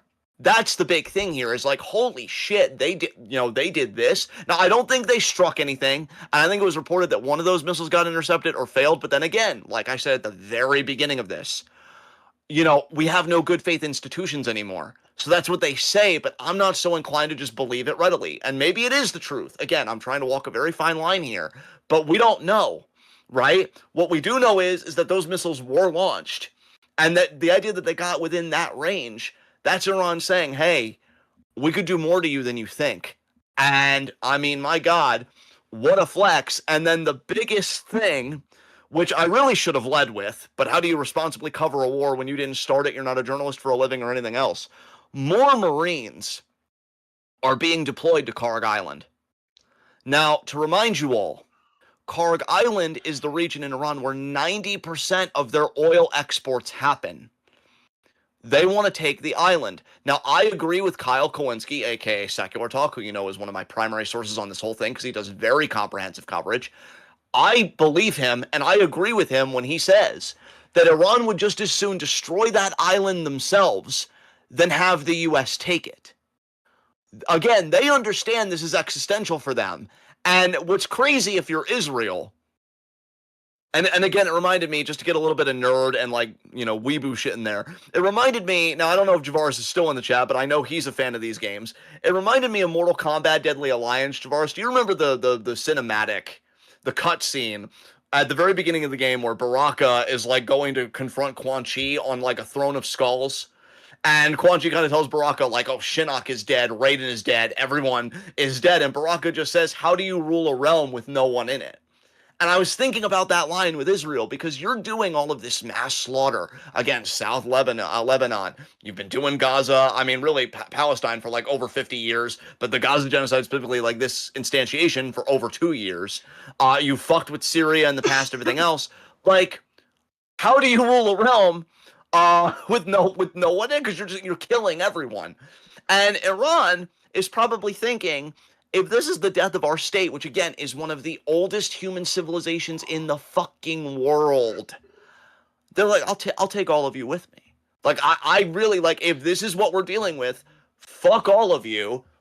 I'll destroy all of it. And really, here's the crazy thing. By the way, I just want to emphasize, when you say one of the oldest civilizations in the fucking world, what you're really emphasizing there is that it's one of the last surviving places on Earth that hasn't been colonized yet. First of all, thank you for the water interjection, because that's the first sip I've taken. Second of all, you interjected with a very salient point, and I really appreciate it. You say that a lot, and I feel like it's one of those weird things where it's like, why does he emphasize that every time? Like, that's why. It's because it's one of the few places on the planet that the whites haven't taken over yet. And that's why they've wanted this war for so long. Because all they see are business opportunities. All they see is capitalist industrialization. Keep in mind what I said there, capitalist industrialization. I agree again with the content creator Ariana Jasmine that if it wasn't for the sanctions and it wasn't for the meddling of governments by the CIA, because again, we killed their secular socialist leader in 1953, and then we replaced it with the Pahlavi monarchy, I agree with her 1,000% that Iran would have been a superpower by now. There is no doubt in my mind. with everything else they had going for them, the size, the resources, the literacy I mean, rate, yeah, and everything else, like the because education. at the end of the day, Yeah, all they would have needed to do was what that person wanted to do, which was taking agency over their own resources. exactly, exactly. And And that's the recipe for them becoming a superpower right there. as a guy that I've even thought to myself, like, if I wasn't so goddamn infatuated with philosophy, I would probably have done something in the realm of geopolitics. I am fascinated by the alternate timeline where Iran is actually a superpower, given its rich history and everything else. I'm like, what would that even have looked like for the Middle East and for the world? But they were robbed of that, rightly or wrongly, because again, I know every government has its problems, and I'm not saying Iran would have That's achieved pretty much what's utopia by going on now. in Africa even to this day. Exactly. Oh my God, that's why they got rid of Gaddafi, because part of his green book was getting off the U.S. dollar and Yep. a unified African kind of vision of all the countries in the African continent. And the U.S. was like, well, damn, we can't have that happen. Kill him. And then that's the thing. Like, this is Mhm. all about fundamentally, and I know this is very reductive political analysis, but like, it really is all about just controlling everyone, exerting dominion over every region. And another big thing is they want to make sure that the U.S. remains, or the U.S. dollar, I should say, remains the world reserve currency. Because another thing that Iran's doing that I don't really know if I emphasized it last week, the ships that they do allow to pass through Hormuz that are recognized allies, they're making them trade in the yuan, which is the Chinese currency. Mhm. Now, I've talked a lot about the Chinese century, how we are in an age where China is ascendant. You can argue with it, you can be mad about it, but facts are facts. They have invested so much in nation Time to make infrastructure. runaways of it. Exactly. What's that Thanos line? Yeah, exactly. It's inevitable. Um, but yeah, they have put so much in civilian infrastructure and energy infrastructure. In fact, if anything, and that's another thing that other people have pointed out, all of this shit over oil and gas shows more practically why we need a renewable revolution. Now, Mhm. I am terrified of the climate science. I don't even know if that would be enough at this point. Again, just from what I've personally read, like, and again, now with these 5 million tons of CO2 being released, Jesus Christ. But I will say on the Eco Uplift subreddit and places like that, some people are like, yeah, this is really bad. Like, they're not denying the severity of it, but they're saying, with all this fucked up, like, emissions are bound to drop in the long term because, well, who's driving, right? Who's doing this? Who's doing that? Even rich people, right? And we say they need to cut emissions the most. What's happening? So the energy economy, it already moved far beyond the US. And I've said this before because the US is so stuck on, I think Trump even said recently, we're, China's doing all these things with windmills and stuff. They don't work. I don't know why this man is a hate boner for windmills, but it's whatever. They're He killing the doubled. birds. Yeah. Yes. Yes. 10 out of 10, by the way. Um, and he's like, we're gonna dig more oil. He actually, Kyle pointed this out. I forget how Trump said it, but he didn't say "drill, baby, drill," which has been the conservative kind of slogan for like a decade. He said, dig more, dig something. He said some kind of variant of like something about digging. I'm like, oh my god. He actually he keeps forgetting people's names, and that's another thing too. Not only is this an administration acting in bad faith, I mean, and look, again, I said last week, guys, I do believe in disability justice. I have many dear friends in the disability community. Fuck out of here calling it ableist. This dude is in cognitive fucking decline. And when you have that level of cognitive decline, he made fun of Gavin Newsom, which I hate Gavin Newsom for the record. But Trump was ableist, if anything, because he pretty much called Gavin Newsom stupid because he's dyslexic. And I'm like, my dude, you should see the supercuts of you on YouTube just having your brain melt out of your ears in real time. Now, people that are like that don't have the institutional power of Trump, absolutely deserve quality health care, quality residence, stuff like that, right? That's just basic human decency and basic policy. But this is the fucking president of the United States. I'm sorry. Like, you need to call it for what it is. You need to call it balls and strikes. This dude is unfit on every fucking level, beyond the fact that he's a child fucking rapist, and everything else. So to circle all the way back, yeah, they're sending more Marines to Karg Island, and this, there have even been generals saying, "Don't do it. You're sending them to their death." So many people are going to needlessly die for pedophilic fucking billionaires, and it's disgusting. Now I'm trying to think if there's anything else from this war that I need to talk about because again, what a fucking week. Again, I mentioned the South Pars gas field, which is huge. I feel so sorry for I love everybody that you because can say war and I don't feel the need to correct you because this isn't necessarily a genocide because Iran is actually fighting the fuck back. dude, right? Believe me, if it was a genocide, I wouldn't be making this mistake that many times as I know Yeah. you know. But Yeah. yeah, yeah, it's so weird because a part of me wants to say, again, from a military standpoint, Iran is playing a brilliant game here. And again, we need to understand the differing goals. We already said last week, and I think even the week before, Iran wants to make the cost too high, right, to ever do this shit again. Israel wants Iran to be a failed state, and I think the U.S. just loves the classics, right? Nothing like a good old regime change for the U.S. But, like, it seems like in the long term, Israel may get what it wants. I actually do still think that that's a possibility, but I think Iran, in a way, gets what it wants too, because it's going to make everybody pay out of the ass for this. And you're already seeing it happen. Oh, one more thing about Qatar, by the way. I did want to mention that. I'm glad that I still was yammering on so that I could jog my own memory. One of What's my so least fast, favorite Brawlhalla weapons. indeed. Ah, pop. I got that reference.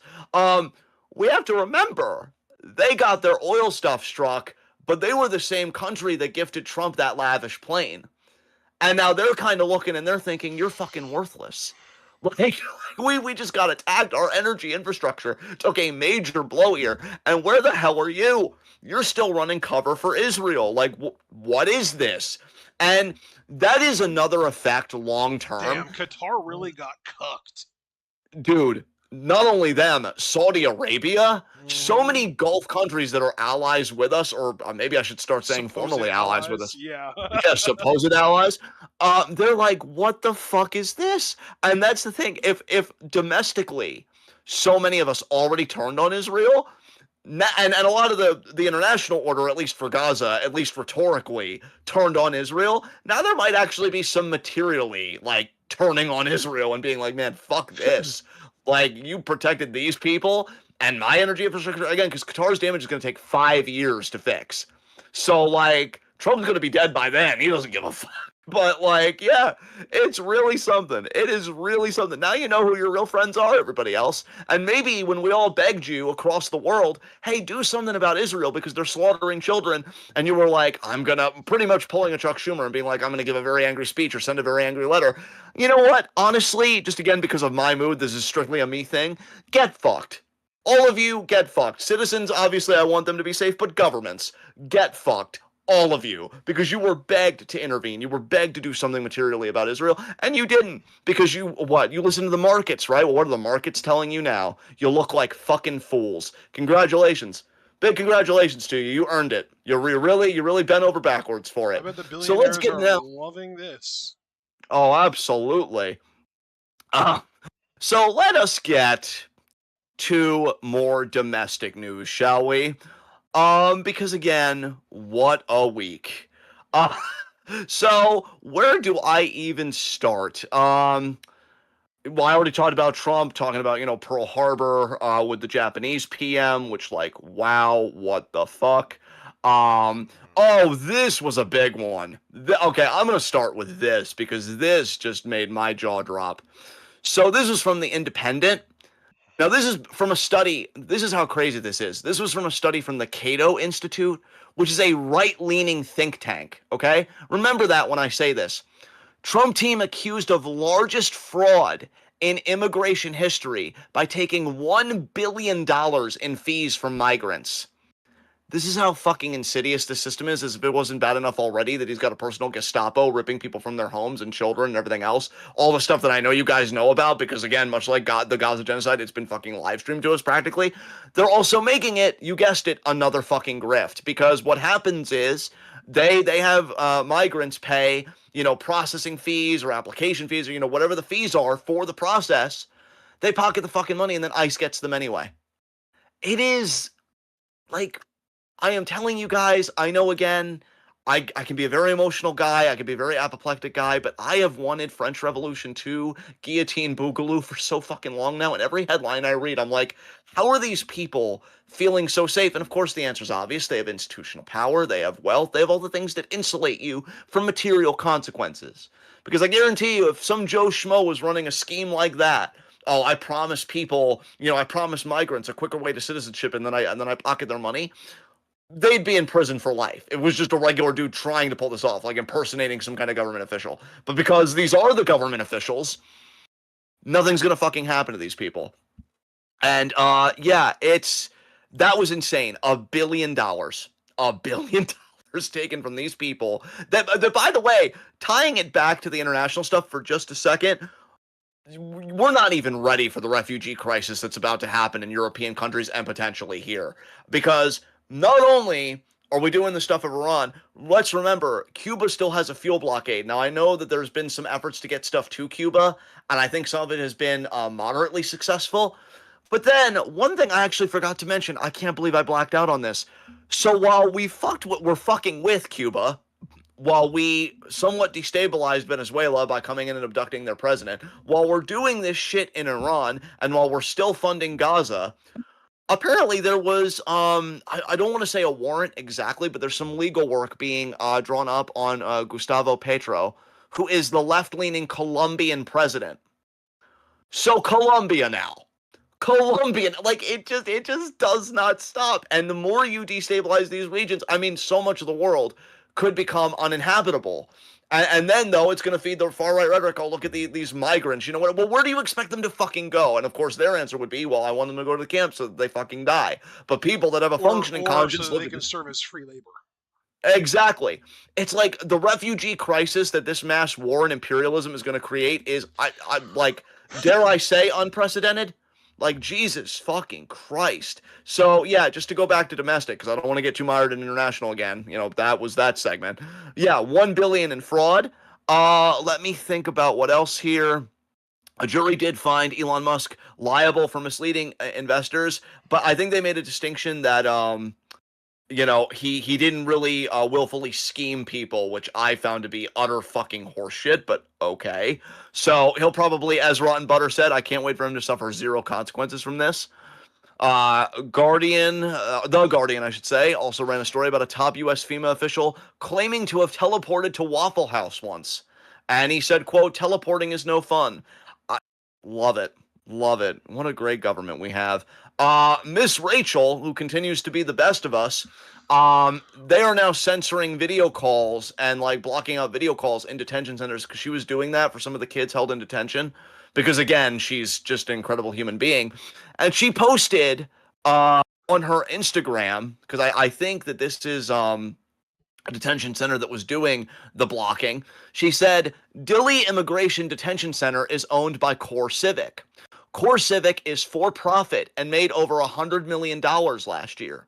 Children at Dilley receive, these are 3 points she makes, so these are what the children at Dilley receive: food that has had worms, bugs, and mold, water that is undrinkable, or, and this part, they can pay $39 a day for clean water, dangerously inadequate medical care. CEOs make millions per year while children are being abused and neglected. I'm telling you, I don't think Ash and I have like always said this to each other. I don't think we'll see communist revolution in our lifetime, but there is a difference between a communist revolution that's organized and has a coherent ideological purpose and straight up riots. And I really do think we're going to see more riots before this is all over, because how much do you expect people to fucking take? Especially when you're not even doing bread and circuses because everybody's fucking broke, or if they're not broke yet, they're fucking going to be, with these energy prices and food gonna climb way fucking up the longer this war goes on. And again, you already see the damage done. It's only been 2 fucking weeks. Can you imagine 6 months of this shit? And then, yeah, domestically, things keep getting worse because ICE is still, whatever Trump even recently threatened.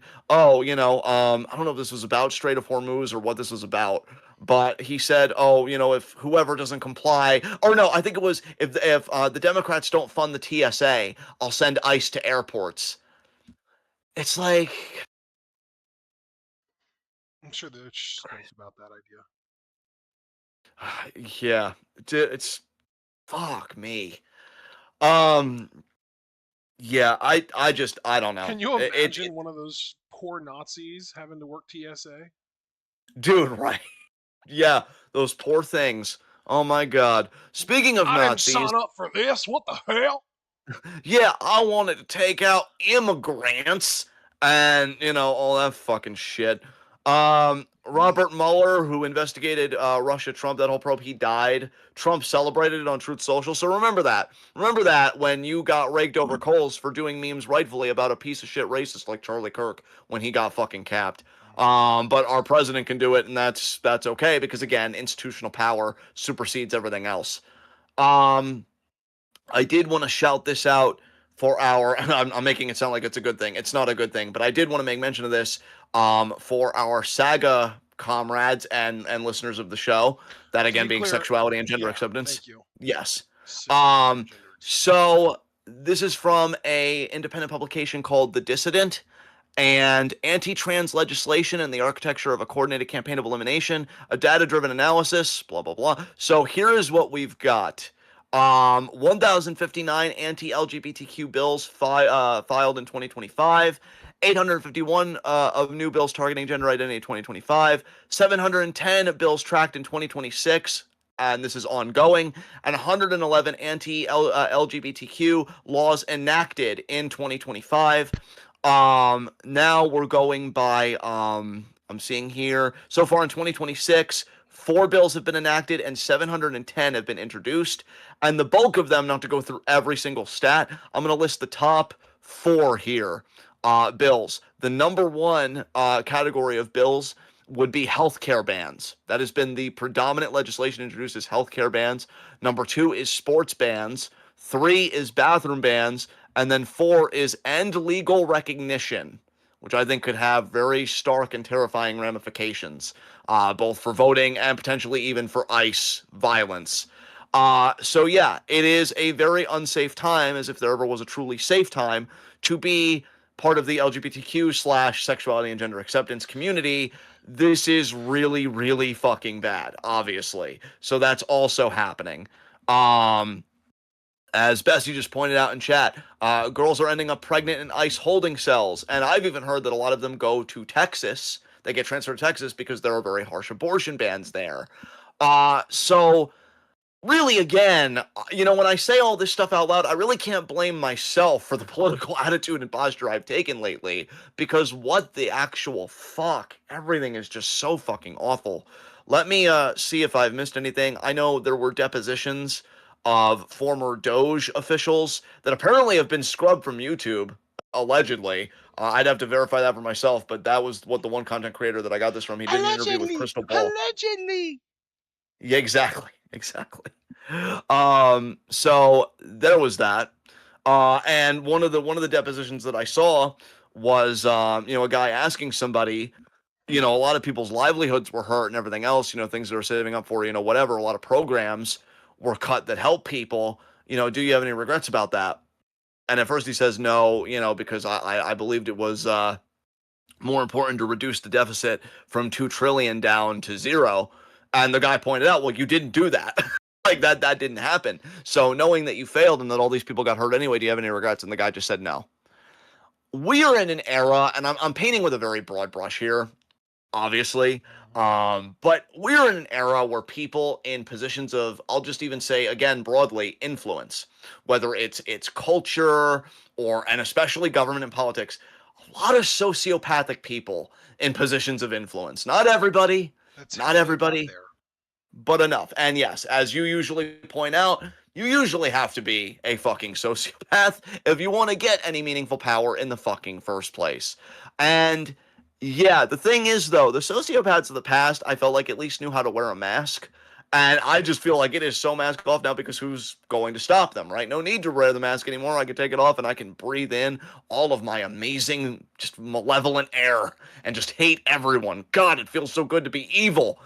God, I wish that was me doing a Johnny Scumbag bit, but it's not. It really just feels how U.S. society is functioning at the moment. Um, and that I think is essentially all I have for you guys. I probably missed a lot of important stuff this week domestically. I apologize. You guys know when you get me, you're really just going to get more international stuff, geopolitical stuff, and there's no bigger geopolitical thing, obviously, than this Iran war. Yeah, I was gonna say Um, it's not even necessarily just like all across the world. It's just like the main stuff that's in the headlines. It's exactly, Iran exactly. and Israel and maybe occasionally Russia, Ukraine, and that's about it.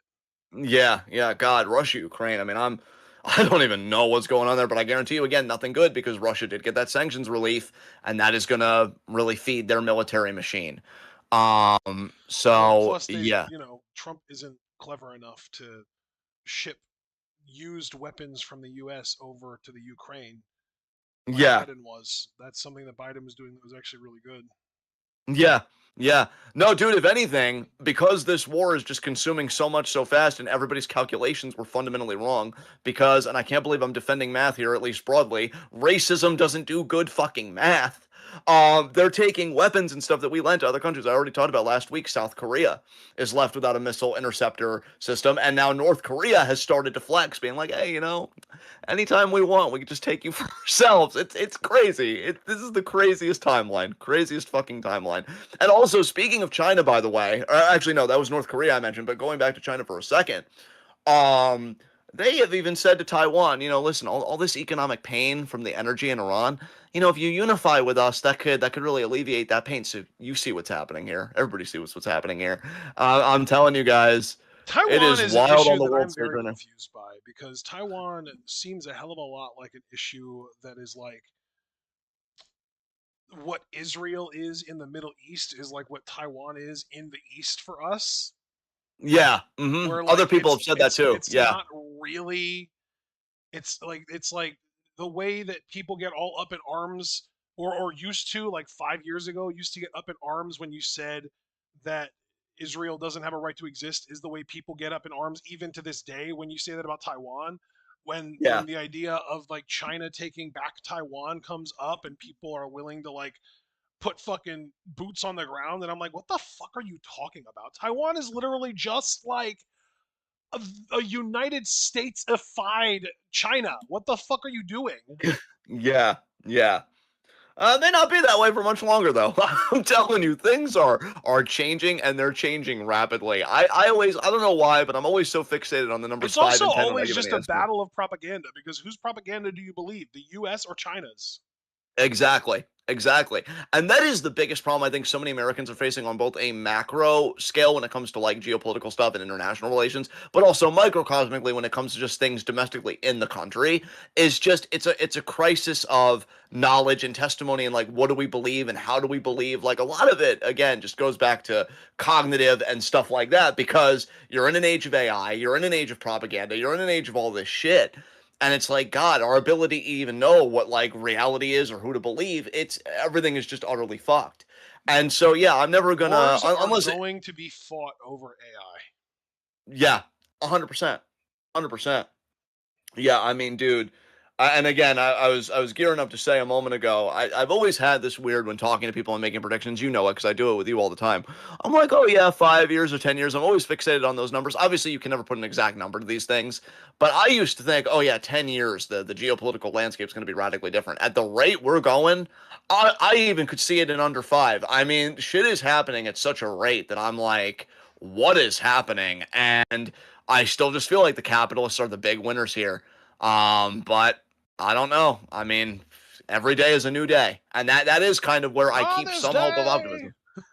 Yes, there you go. But that is where I do keep some optimism. Is like every day is a new day, and all it takes is one thing to set off a chain reaction that would actually work for us for a fucking change. So yeah, I think that's going to be it for me from politics.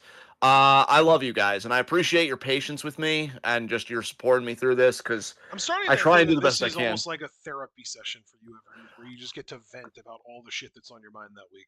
Kind of, and then also it's like when I say it out loud, I'm like, Jesus fucking, like it's almost hard to process in its own way. You know what I mean? Because you say all this shit out loud, it's insane.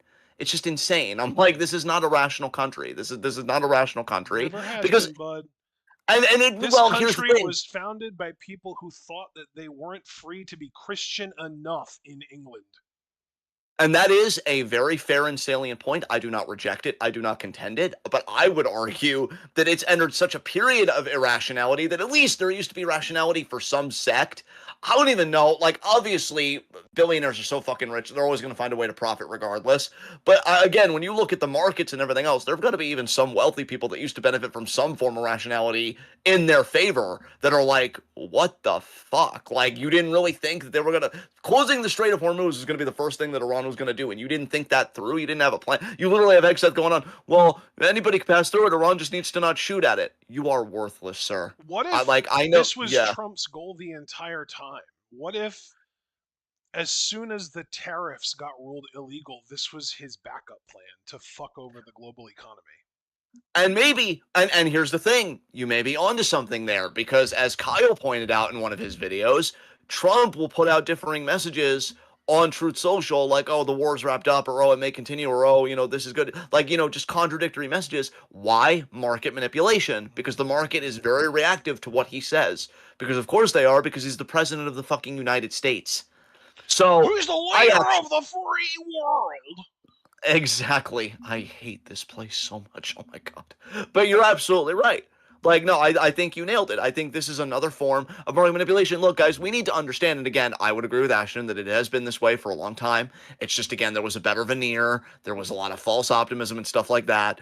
But government really is now, out and out, more than ever, one giant grift. That's what this is. Again, going back to that fraud on migrants. They have a whole pipeline where we're going to take your money for processing fees and then we're just going to have ICE take you anyway. And then when ICE takes you, the detention centers you're going to be at are for profit. So for profit and so like ravenous for profit that CEOs of some of these detention centers have been getting on ICE for not meeting quotas. So who's leading who here, right? It's like capital rules everything. The capitalists rule everything. And this is why, look, It's a shout out to religion. They worship yeah. capital. I've been saying this since a while ago. I don't know. Yeah, no, you. That's been a time point for you. I damn near want to say a decade, honestly, because you've been saying it a long time. You've been saying it a long time. And look, all due respect, because he is a good man, and I do enjoy his company. But this is why when I debate with Shay about like capitalism, first of all, even because he sent me an article recently, and I'm going to be honest, I did not read it. But when he was like, capitalism used to be egalitarian and this and that, the question too, and this is why I fancy myself an internationalist, which simply means that you have solidarity with socialist and communist projects happening beyond your borders, right? I always think egalitarian for who? Because the global south, countries like Vietnam, the Democratic Republic of Congo, those countries, they always have been getting fucked over. The continent of Africa, as we mentioned a little bit ago, always have been getting fucked over. It's never been egalitarian for them. And that's the thing. Capitalism is a failed ideology because if you really need this amount of violence, both imported and exported, to get your means achieved, what the fuck are you worth? But then, of course, the actual capitalist class would be like, well, I think it's worth quite a lot. My monocle and I agree. Well, shut the fuck up. Nobody asked you. Go to the guillotine. That's really where I am. So, yeah, like, I don't want to see anybody carry water for capitalism because even if it could be better, it always has to be a question better for who. We can't be doing this erasure of other people because Iranians are being erased literally and figuratively right fucking now in the name of capitalism. Very, very, Gaza very, has been very getting true. yeah, Gaza has been getting erased and Palestinians have been getting erased for over 50 years in the name of capitalism and colonialism, which are interconnected. You can't dismantle colonialism without dismantling capitalism and vice versa. You know, I'm so tired of erasing other people that don't look like us or not having them. I'm not saying you have to think about anybody outside of our borders 24/7. Of course not. I'm just saying be mindful of the rhetoric when people are talking about, because even Joe Kent, this guy, it was always the emphasis on American lives, which in one way I get it. He is an American. He served in the military. I get it. But Iranians are paying a huge fucking price right now. And these people have their own cultures, their own histories, their own fucking dreams. And I'm so tired of capitalism just shitting on all of them. And that's why I've just been in this mental place that I am. Because to be quite honest, I don't really give a fuck if we reform capitalism in our name or not. Like, it would be great. Yeah, I love my friends. I want all of you guys to flourish and prosper. And your friends and your families and so on and so forth. But I would like if these people weren't killed at that expense. And that's the thing. Capitalism cannot do that. It can't. Somebody always has to get exploited. That's how it works. So, yeah, I'm done with fucking politics. Fuck this fucking system. Fuck the US strictly as an empire, because God knows there are a lot of courageous, beautiful people trying to do the right thing, and I applaud those people. Whether it's going to Cuba, whether it's donating, or even if it's just educating yourself and using your curiosity for good. I may even applaud you the most, Because there are so many people that just want to do the basic talking points of like, and especially again, streamers like Asmongold or like the Paul brothers, this and that would just be like, oh, this is great. Iran is, terror and this and that. It's like, critically think. We need critical thinking again, and we need to normalize again telling people that their opinions are bullshit and wrong. Enough of this, oh, all opinions are valid bullshit. No, no, they're fucking not. Because if your opinion is rooted in the dehumanization and extermination of another person, you can get fucked. So, Thank with you. that You being spoke. I said, want to be clear that he spoke for both of us on that. yeah. So, with that being said, I want to thank you guys again for bearing with me and for supporting me. I love you guys. I want the best for all of us, I do, but I hate this empire so fucking much. So I love you guys dearly. Thank you very much. Now let's move on to pop culture. It's been a fun time for us because we rewatched season 1 of Cross and we've started season 2. And man, that season 2 episode last night. Very very interesting first episode of season 2 there. So, I've been enjoying Cross. It's been quite good. Um we haven't touched Yu-Gi-Oh in a bit, but I don't even think we touched it at all this week. But we're so close to finishing that. I was even thinking about that today. I'm like, man, Ash and I are so close to finishing that subbed version and then moving on to GX. Um, what about you, man? What any good music this week? Because I think for me, I've still been listening to Tough Love from Mosaic and stuff like that. No new music for me this week. Just No retreading the new old stuff. music for me either, honestly. Not really. Yeah. I'm trying to think I what have other been on a content little bit we of a watch. '90s kick this week. Like, Yes. like I've been trying to like put together a playlist of sort of like the quintessential '90s songs. Like Yes. "Sex and Candy" and "Closing Time" and like the Third Eye Blind stuff and um Marcy. Not yeah. Well, that's I already said closing time or Sex and Candy. That's Marcy Playground.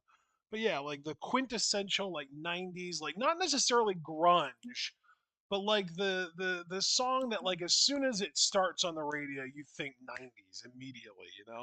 Yes.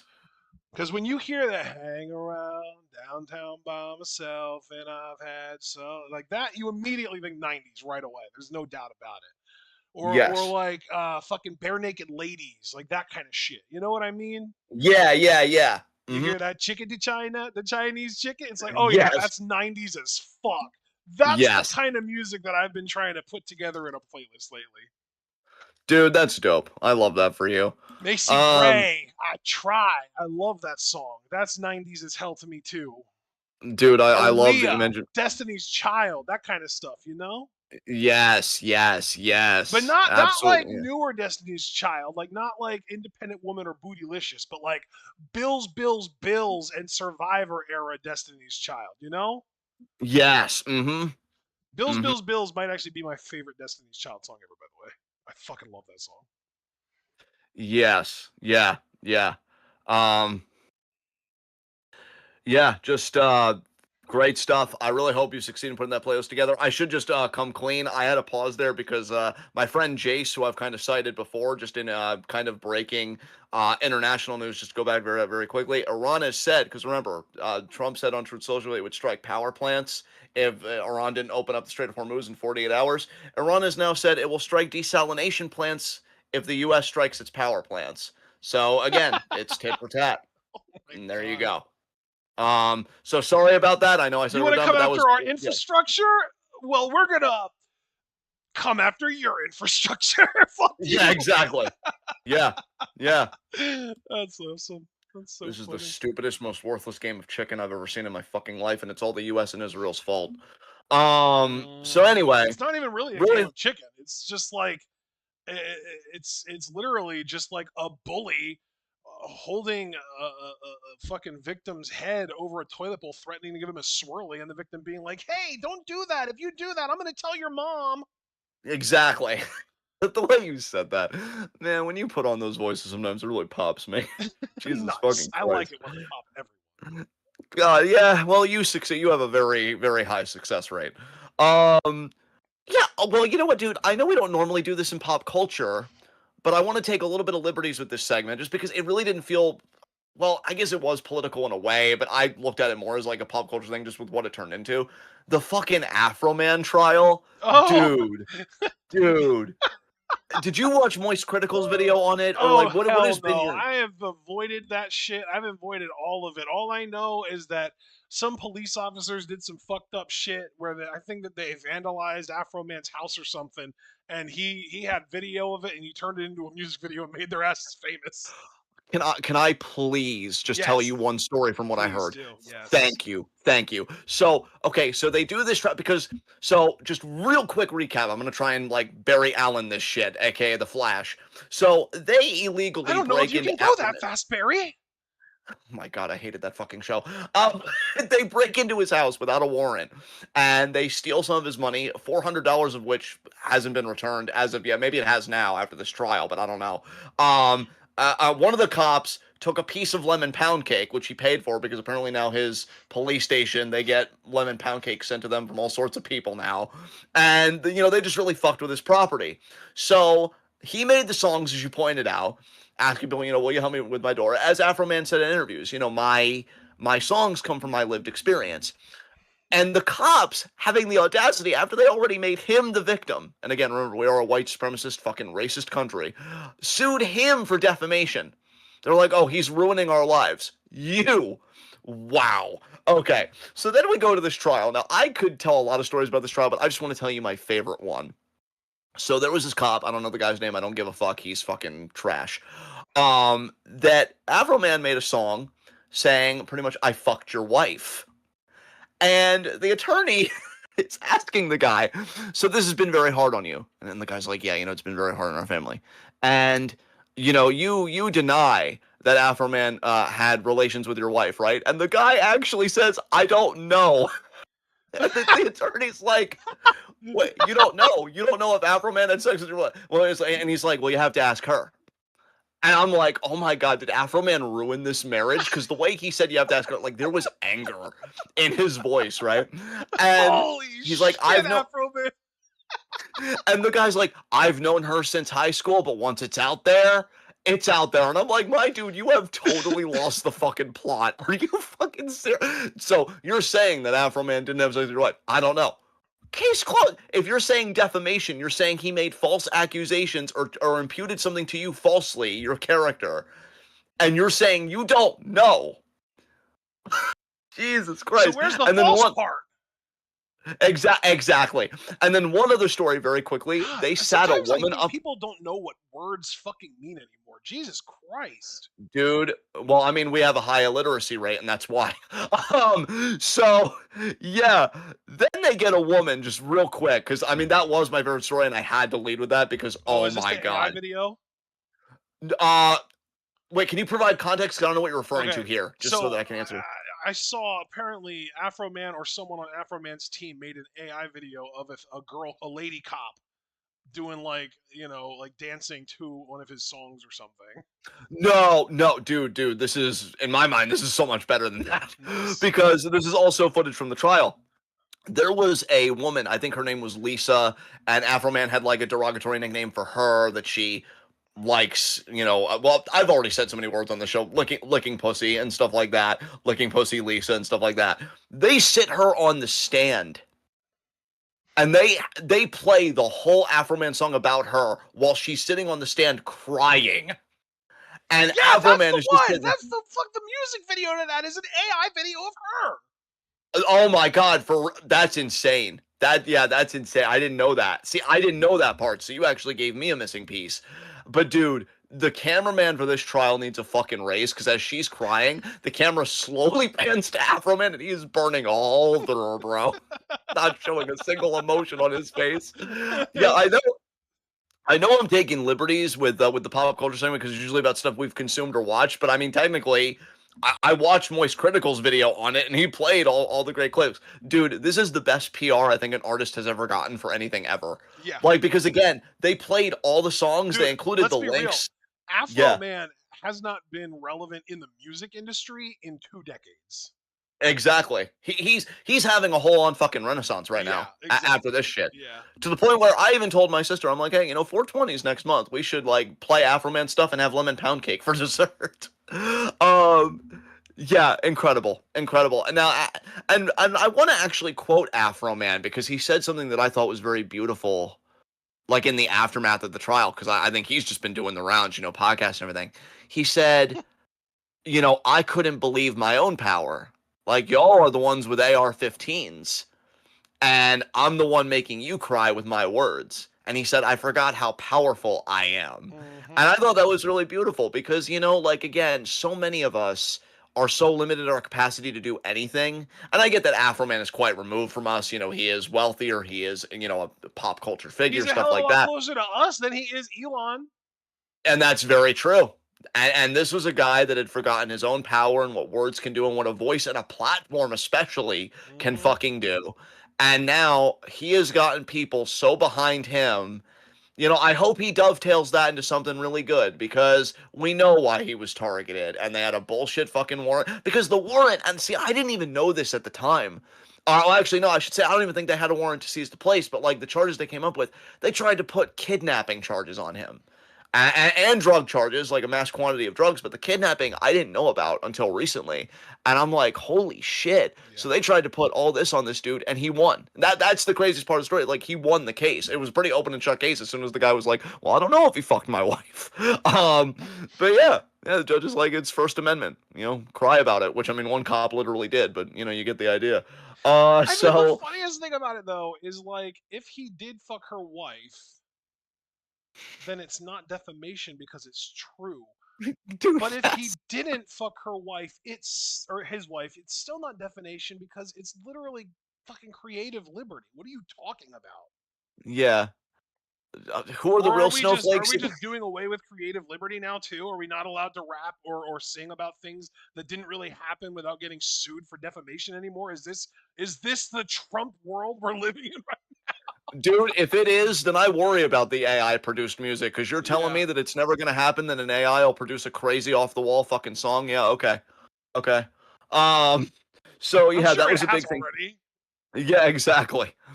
That was a big thing for me though, pop culturally. I think it was kind of a sparse week for us. We're not really like Well, a I mean, I lot think one of of the biggest consumer. things that happened for us this week from a pop culture perspective is that Spider-Man trailer, Brand New Day. Yes, yes. Oh my god, that trailer was so good. Looks really Um, good, yeah. Yeah, shout out to Keith fucking David, by the way, who was very clearly the narrator for a bit of that trailer. That dude's voice is iconic. Like, as a kid, I was that kid that just fucking loved Morgan Freeman's voice. Keith David might have one of my new favorite voices. That dude, oh my god. Um, and so yeah, he was great. Tom Holland still looks amazing as I know Spider-Man. Keith Yeah. David from my childhood as Spawn. Yes. Well, see, and like I learned about the Spawn cartoon much later in my life, but my big introduction to him as Spawn was honestly MK11, Mortal Kombat 11, because they did a character trailer for him, and the voice acting, my God, the bars. Oh yeah, he's great. I think he got He his star on the also Hollywood Walk of Fame voiced recently. the Voodoo Man in Princess and the Frog. Dr. Well, Facilier, I think was the guy's name. that's right. That's right. He did. I've watched clips of that. We should actually watch the full movie sometime, you I and me. fucking love that Yeah. movie. I got Um. friends on the other side. I fucking love that Yes. song. That song's the Yes. shit. Dude, I think he got his several months ago. He got his star on the Hollywood Walk of Fame, and may I just say, well fucking deserved. Um, His won't get so vandalized like Donald's because he doesn't deserve it. yeah, exactly. He's not a piece of fucking shit. Imagine what happens when you live your life with dignity and principles and actual talent. Hmm. Um, Well, and let's be clear too. I mean, if it was vandalized, it wouldn't be because he deserved it. It would be because the people doing it were pieces of shit. exactly. My own insecurities fuel my racism. But yeah, yeah, Pop. nice. Um, so yeah, I thought the trailer was great. You I sounded can't like wait for you the were movie. like an Adam Sandler character there, Nice. or When he was like, still, or like yeah. fucking um uh oh fuck Tropic Thunder. What was the name of the main guy in that? Oh God, I'm blanking. Neither one of us is gonna figure this out without a Google search. I'm googling it. Ben Stiller. You sounded like That's Ben all. Stiller's character in that fucking movie. Nice, My nice, brain don't work so good. I think it was one of his lines. nice, Good amazing. God. That No movie. notes. Listen, that movie is incredibly problematic and it fucking owns it and it's funny as hell for it. There you go. There you go. Um, so yeah, Spider-Man trailer was the biggest thing, but beyond that, I really can't think of much. Like, I know my family. Like, did I watch anything cool with them? Because I know we started season 4 of The Traitors, which has Ron Funches in it, which I told you made me think of you. Yeah, It he's also has fun. Michael Rappaport in it, and fuck that guy. Yeah, Um, he's garbage human being, if you could even call him a human being to begin with. Dude, he was so sensitive on the show too, because like they were trying to get him out early, and he made such a stink about it. He's still on the show, unfortunately, at least from what we're watching. Hopefully, next time when I You report know, to you, like next Family Day, I'll be like they got him out. he could But have just gone away after the cat video, and the world would have been better for it. yeah, no, for sure, absolutely. So yeah, I think that's all my family did. Beyond our usual like reality garbage washing, which man, such magnificent trash, just roll around in it all day. But yeah, what about you just individually, bud? Unless there's more I'm forgetting that you and I did. Because I mentioned Cross Honestly, and you I've mentioned been Spider-Man, pretty yeah. much just watching Pokemon anime all week. I finished the Gen 2 anime, the Johto series, and I started watching the Gen 3, which is it's Pokemon Advance. Um, it's a cute show. I enjoy it, and I'm looking forward to watching more of Nice. it. Yeah. Um, so with that said, are you ready? Because we only have This has been a very eventful week for me, IRL, not necessarily just yes, talking about wrestling, politics, or media, because right. like last Sunday was my cousin's son's birthday, and like had to wake up early to get to that. It was a fun little, cute little party. My aunt hung adorable cow pattern balloons from the ceiling with double-sided tape, and we got him an ice cream cake that had a cow pattern around the side, and we got him cute little gifts. I got him like these really cool like engineer uh like I don't even like toys basically. Like the he's really into like cars and trucks, but he's also really into like t- taking things apart and trying to put them back together again. So I literally got him a kit of cars that you can put together and take apart, and I thought that was a really cool little thing for him. And then like Monday basically felt like nothing because I slept in so much, and then we had to go to bed earlier because then my mom at 9 a.m. in the morning on Tuesday had a 4-hour long neurological exam. Uh, we that ended up taking up most of the day, and then we even like just because we were already out so far because this was down in Lancaster, PA, which is almost an hour away from us. We made it a day out of it, and because we were in Lancaster already, we went to the Park City Mall, which was really cool. Made a couple stops on the way home from there, and so yeah, Tuesday was kind of spoken for as well. Then slept in again on Wednesday because of how tired I was from the day before. I think I was asleep until like literally like 8 p.m. on Wednesday or some crazy shit like that. I slept so fucking late Tuesday into Wednesday. It was crazy. But I needed it though because I felt like shit when we got home on Tuesday. Like I was in so much fucking pain. It was unbelievable because the chairs in that doctor office's waiting room were miserably uncomfortable for me, and to the point that like even my mom, who was sitting in a chair in the doctor's office, was also miserably uncomfortable. She told me about that. Thursday was uneventful, but then Friday, my mom had a haircut appointment, so we had to wake up a little bit earlier for that. And then because we were out, we kind of took advantage of that and got a few other errands done. So like this has just been a really busy week for us. That might not sound like a very busy week to most people, but for us, that's like exceptionally busy. And so now even like today, I slept in a little bit, and then tomorrow we are going to be having another day where we go out and we're going to be going out and getting food and filling waters and doing laundry and all that shit, and all that stuff is going on tomorrow, and then we're probably not going to go out again until like Thursday because it's like tomorrow is like the last day for a little while that we're going to be going out. But then I wanted to actually say this. I've been wanting to say this for a while, and I'm probably going to make an announcement in the Discord when we get closer to it. But April 6th, I'm going to be on vacation actually in I think South Carolina. We're going to Myrtle Beach with the family because my mom's biological dad, my pop, is dying of cancer. So he has been told a whole variety of how long he has left. A couple months ago, he was told that he has weeks. Obviously, that was all not true. he has apparently told his wife, my mom's biological mom, my nan, that he feels like he's dying and that he's ready to go. So we have this whole trip to Myrtle Beach organized as a way to like be like a last big family vacation with him. Um, that's going to be on April 6th until April 11th is the plan. I still don't know how the hell we're getting down there. We're probably going to end up having to drive someone else's vehicle to do it. We were thinking about doing a bus, but now that seems to be all booked up. We just were too late to do it. So that's going to be a thing. But yeah, man, it's been wild because like we also just like within the last month got word back that I'm not losing a bunch of hours at work. So thankfully, our finances aren't about to take a total fucking nosedive. That's huge. But yeah, like the IRL stuff has been really popping off for me lately. Yeah, it has. It has. I'll be looking forward to that. Like kind of calming down for you across the board. I am excited for Yeah, you though to dude, get that family honestly, time. like Yeah. literally, WrestleMania is gonna be like a nice, like sit down and chill for the weekend inside kind of thing.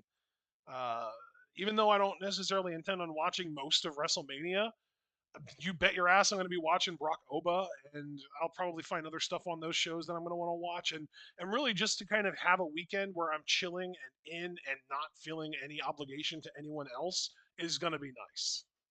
Yeah, and God knows you'll definitely have earned it.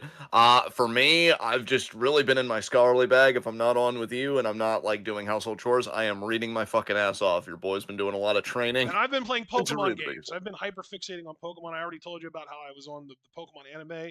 That is Yes. merely a symptom of the true, you know, issue at hand, which is my current hyperfixation with Pokemon in general. I've been playing Pokemon Leaf Green and also plotting out routes for Red, Blue, and randomly also Emerald for some reason. Yes. All right. So I guess with that, I want to take us to Q&A. Are you okay with that? Yeah, man, sure. Yeah, we only have three Q&A questions. I'm going to advise you, just because I know it was a bit confusing last week, to just go in there and pull up the links because there is a cage match link and a WrestleZone link. Really, it's only two questions because we already talked about Afro Man extensively, so Super Blue already knows our thoughts about that. But question one, he wanted our feelings about the results of Revolution and the return of Ronda Rousey from AEW. I really don't give a fucking shit about Ronda Rousey. I agree with everybody that's kind of up in arms given the things that she has said about Sandy Hook and everything. It took her 11 years to apologize, whereas other people who definitely said problematic shit, but were very quick to apologize, certainly didn't take them 11 years.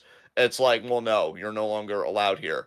I do think it's a double standard. I do think it's hypocritical. And I think, it's awful that she got platformed. As far as the actual results, not surprised about MJF beating Hangman Adam Page. I think I even predicted that. I heard Page is going to be taking a lot of time off. I don't know how he's going to be reintroduced into the fold. Um, and so I really just wanted a thing that listed. I think the link it just goes match by match. Is there something at the very end that just lists all these results? Because I don't want to like read all these things. Well, I guess not. It just gives a grade and everything else. So okay, I guess I'm just gonna have to go by this because I really all I Why knew was that don't MJF I retained. take care of this? AEW Revolution 2026 on Cage Match. I'm posting it in the Q&A channel on the Discord so you can just Nice. pull that up and see the results. There you go. Thank you, good sir. Okay. Appreciate you. So, AEW national title, 21-man blackjack battle royal. Jack Perry defeated everybody, and Ricochet apparently was the defending champion. Ricochet also in hot water recently because I know he told a woman that he was glad she has MS. Keep it fucking classy. Um, Dude, that's just again, I mentioned that me watching the Pokemon anime was just a symptom of the underlying problem. Yeah, Ricochet telling that woman that he was glad she got MS was a symptom of the underlying problem, which is that nobody in AEW has any fucking media training what's so goddamn ever, and they're all too fucking online all the goddamn time. yes. FTR retained against the Young Bucks, and I know that they're currently in a feud with Cage and Cope. So, That's that's such a gonna be goofy sounding name, Jesus Christ. I know. Cage and Um, Cope, everybody. Never see, mind that he's not even the only Cage on our roster. Don't give any shout outs to Brian. yeah, really. I don't know what happened to Tony because I heard she's going to be out for the rest of the year, but she did defeat Marina Shafir on this show. Mm-hmm. I'm guessing she got injured in this match I don't because it know. was it. I don't think Well, I she. don't know either. I honestly don't know. I don't even want to speak on it because I don't want to say something incorrect and be, You know what? wasted. I applaud that and I admire that. I wish more people led by your example, or followed your example, I should say. Moxley defeated Takeshita. I know Takeshita seems like he's turning face and he's seemingly going to be leaving the Don Callis family because he refused to hit Moxley with a chair. Moxley retaining is fine. It seems like it's going to lead to good things, as I just mentioned. Takeshita being face. I still think the world of Takeshita. I think he could be a major, major fucking star. So fine by me. Divine Dominion, Lena Cross and Megan Bain defeated Babes of Wrath, so they won the AEW Women's World Did we Tag both Titles. predict this? I think we did. I might have predicted a retention potentially. I don't Hmm. know. Don't really care to be quite honest with you. Mm-hmm. Happy for Megan Bain to hold a championship. Good for her. Megan Bain. Swerve beat Brody King. It's Swerve. It's fine. He seems like he's going on a Brody monster heel King, run. Good as for him. I predicted, Brody King getting buried. They don't like that he got the fuck ice chance over. They're gonna put him down for that. Yeah, if I was a piece of shit, I'd actually credit them. It's very shrewd because they let the moment play out because they knew it was good, like pop culture capital for them to have. But then they kind of Mm-hmm. punish him under the guise of, oh, it's just booking. So yeah, Mm-hmm. Oh, cool. well, Swerve just turned heel, so we couldn't have him lose. We had to have Brody lose. Yeah, okay, and you just had to book this specific match too, huh? Yeah, really. Tekla retained against Statlander. Yeah, Fuck. obviously it And went. 2 out of 3 falls too. Tekla won the first and third falls. Yep, yep.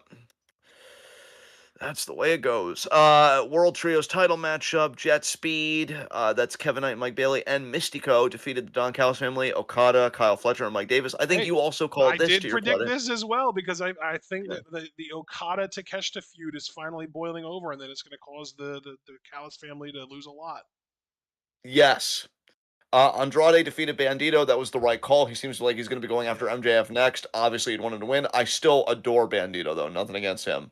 yeah. If I would go back and watch any match on the show, it would be that one. That sounds like it was an absolute banger. It went a little over 20 minutes. Um, Tornado six-man tag match. Allen, Cassidy, and Roger Strong. See, I predicted this. This was one I predicted. Yeah, You, this was the 'cause one I know where you I were. thought that Connors, Finley, and Kid would win here just because they're the hot new thing, and I thought that Tony Khan would fall victim to the new plaything mentality. And I think I even mentioned just given who Darby Allen and Orange Cassidy are specifically, I'm like I don't see them. I don't see them losing. And yeah, that Yeah, was actually one that I was right on to my credit. great call, Um, bud. great face always, friend. Oh my God, you too. Even when you're wrong, even when I'm wrong, it doesn't matter. Being correct doesn't validate you as a human. That was so beautiful what you said to me, and I want to acknowledge that. This is just my brain's broken because when you said even when you're wrong, it made me think of some random right wing like news guy on like One America News, that fucking like really Oh like yeah, radical far right thing. And he always signed off his shows with even when I'm wrong, I'm I'm right. right. I Yeah, hate no. smug people that say things that they think are deep and it's That's just so Bill Maher smack you. coded. Dude. Oh my god. Anyway, and MJF Bill Maher defeated Adam coded. Page. Yeah, dude, for sure. MJF defeated Adam Page. Already knew. Good for MJF, I guess. Hope Adam Page gets a well-deserved rest. And yeah, Who that's pretty much gives that. a poopy? There you there you go, bud. There you go. All right. So then the final question from Super Blue, because again we already answered the Afro Man question. Preview and predictions for TNA Sacrifice. Man, he loves hearing our opinions. So our card for this: Elena Black versus Mara Sade. I'm gonna go with Elena Black. It's no disqualification, by It's the way. Sade, by the way. Sade. Okay. Okay. Okay. I do So who are you think that picking? Elena is going to win this, unfortunately. All right. Eddie Edwards with Bear Bronson, Brian Myers, and Cedric Alexander versus Isn't Moose that with just the Ice. system? Yeah, it would seemingly be. Yeah, but it is a singles match though because it's Eddie Edwards versus Moose, and I think Moose used to be a Why part of the is system. But then he got. Alicia Edwards with Moose? That's weird. I don't know. I'm just gonna go with Moose to win here. I don't fucking know. I I think I'm going to go with Moose to win here too, just because of Alicia Edwards being on that team. That's weird. Yes. Mixed tag match: Jada Stone and Trey Miguel versus Yeah. Order 4, represented by Ali and Tasha Steeles. Ali and Tasha Steele's better fucking win, I but was gonna given that say they I don't know who appreciate you're them at all. picking. I'll go with Jada and Trey just to be different. But here's the thing: to be objective and to really like to be cynical, I am gonna agree with you. That Trey and Jada, I think, are gonna win this. Like, I think Ali Gotcha. and Steele should win, but they don't give a fuck about him, and it's whatever. Tag team match: Elijah and the Hometown Man versus AJ Francis and Frankie Kazarian. The I guess hometown man is Cody Deaner. Oh, Jesus fucking Christ. Where are they hosting this show? Out of the toilet bowl? Fuck. Um, Cody fucking Deaner in 2026. What the fuck? Anyway, I guess Elijah. It seems like he's kind of been pushed a little bit because he did win I that agree. casket match against Ali. Yeah, I do So, agree. yeah. God, I'm so happy I don't follow this shit anymore. Oh my god. And think about it. Me not following this, my bandwidth's been used up fucking following war. And I'm still saying I'm happy I don't follow this shit anymore. That's how fucked everything is. Knockouts World Title three-way match. Ariana Grace, the defending champion, versus Danny Luna and Lei Ying Lee, who's the former champion. I'm gonna say Ariana retains. I'm gonna say Danny Luna wins here.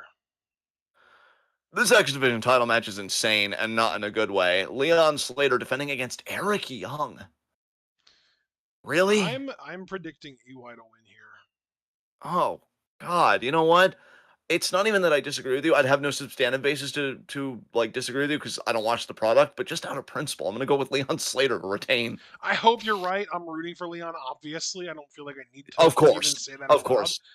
Yeah. But they are giving Eric Young a lot of TV time lately, and it just feels like they're doing it for a reason. And I'm guessing this is the reason they're going to give him the X Division title. Well, there you go. And I could see And fun. Leon being WWE bound this summer anyway, so they probably want to get the title off of him. You know what? That there is the upside there, and that upside actually could bring me over to your side because I actually forgot that he's been on NXT a few times. Dude, he was on TNA, Saturday Night's Main Event. yeah, that's true. That's true. TNA World Title, the Saturday Night's Main Event that John Cena retired on, no less. Like, I mean, Jesus Christ. TNA World Title match: Mike Santana versus everybody's favorite Steve Maclin. I actually have a sinking feeling Maclin's going to win here Yeah, same. I agree. I think he's going to as well. They because really like him, and I'll never figure out why. He's such a fucking dork. because everything is fucking ass. I need to drink water.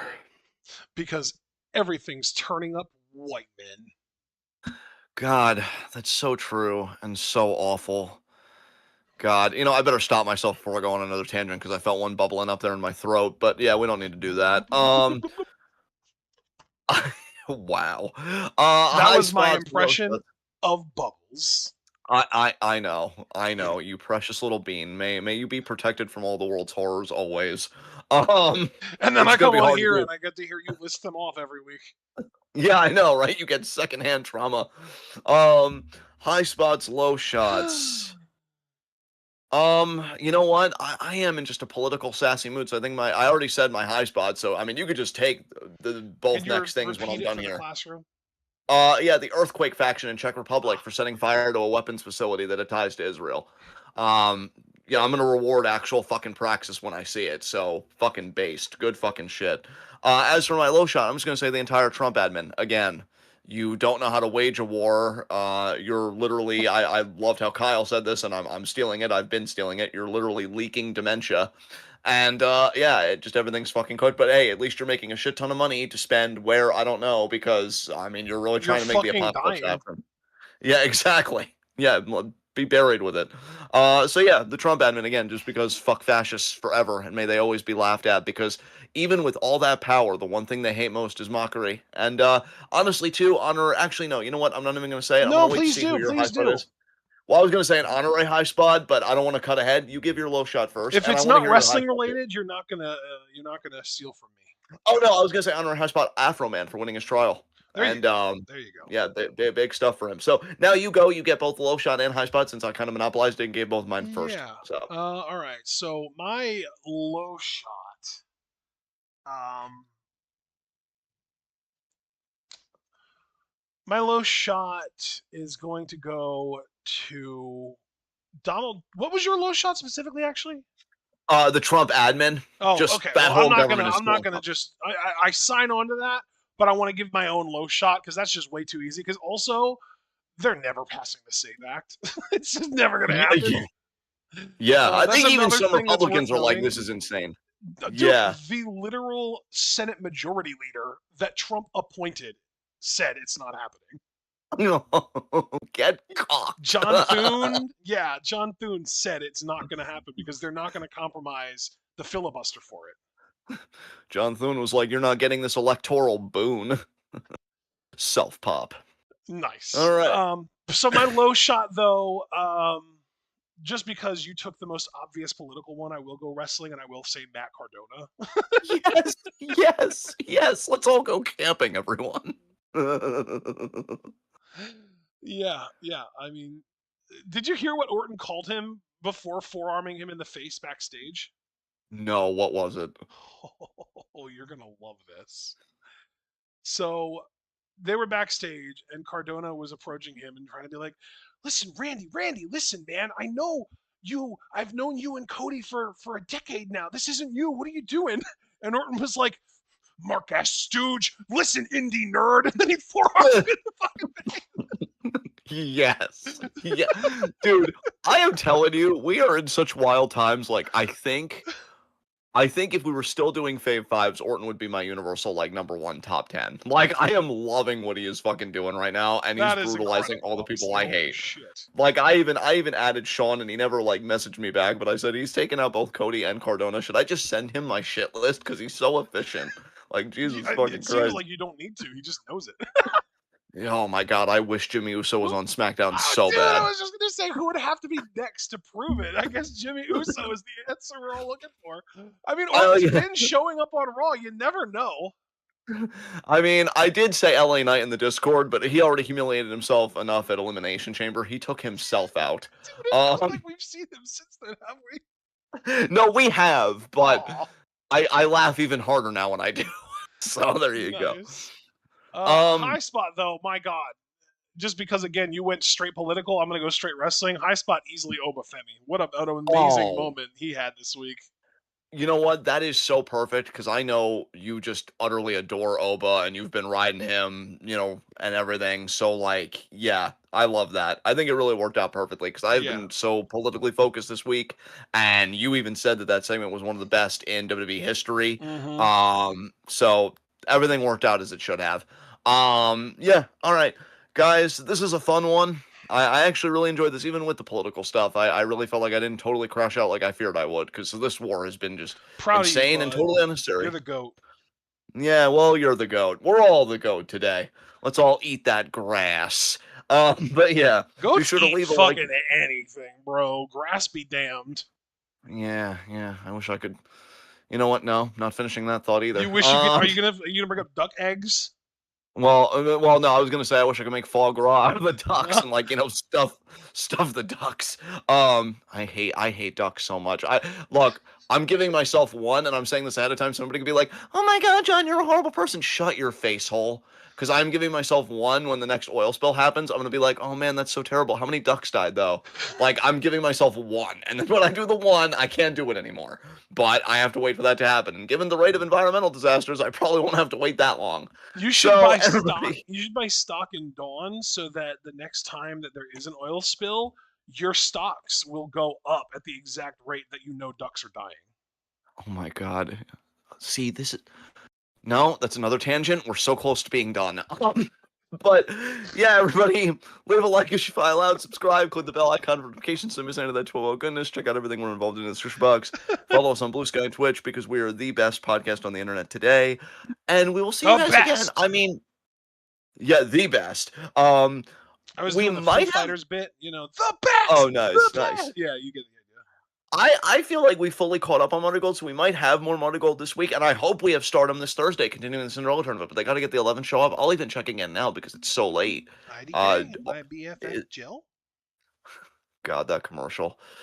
Some commercials are too good at their job, making us think about stuff. No, it's not up yet. You know, So, some commercials are earworms, and yet they're horrible at their actual job, which is to make you want to buy the product. Because I have no fucking clue what that ad was even for. you love the commercial? Yeah. Will you buy the product? What product? No. I'm Yeah. entertained, but I don't know what you want me to buy. I listened to the jingle, jackass. Um. I wanted to go for the alliteration, and I personally feel like I You succeeded. fucking nailed it, bud. Way to go. Yeah, Proud of you. yeah, yes, yes. I feel like I passed summer school, and I'm raising my fist in the air while the song plays in the It's background. better you got the grade you needed to not need summer school. Proud of you. Oh, yes, fuck you, Dad. Anyway, so yeah, I really hope we do Stardom this Thursday because I've been enjoying the Cinderella tournament, and we need to get back on that. So Stardom, maybe do your Yeah, fucking maybe get job. your fucking shit together, Taro Okada. Yeah, the worse Okada, the lesser Asshole. Okada. Fucking Taru, more like Timu. Fuck. Anyway, yeah, we hope to see you guys then. We will when we will, you know? We'll see you when we see you, right? Super So, Blue gave there you go. his high spot to Afro Man. You know what? Deserved. He was great this week. Well, he was your Um, honorary. he was my honorary. That's true. Yeah, and he gave his low shot to Matt Cardona as well. What a baby back Nice. bitch. He Uh, straddled our picks. yeah. All right, guys. Have a great rest of your weekend, everybody. Protect your joy. Do what makes you happy. Be good to yourselves and each other. And tune in. Peace out.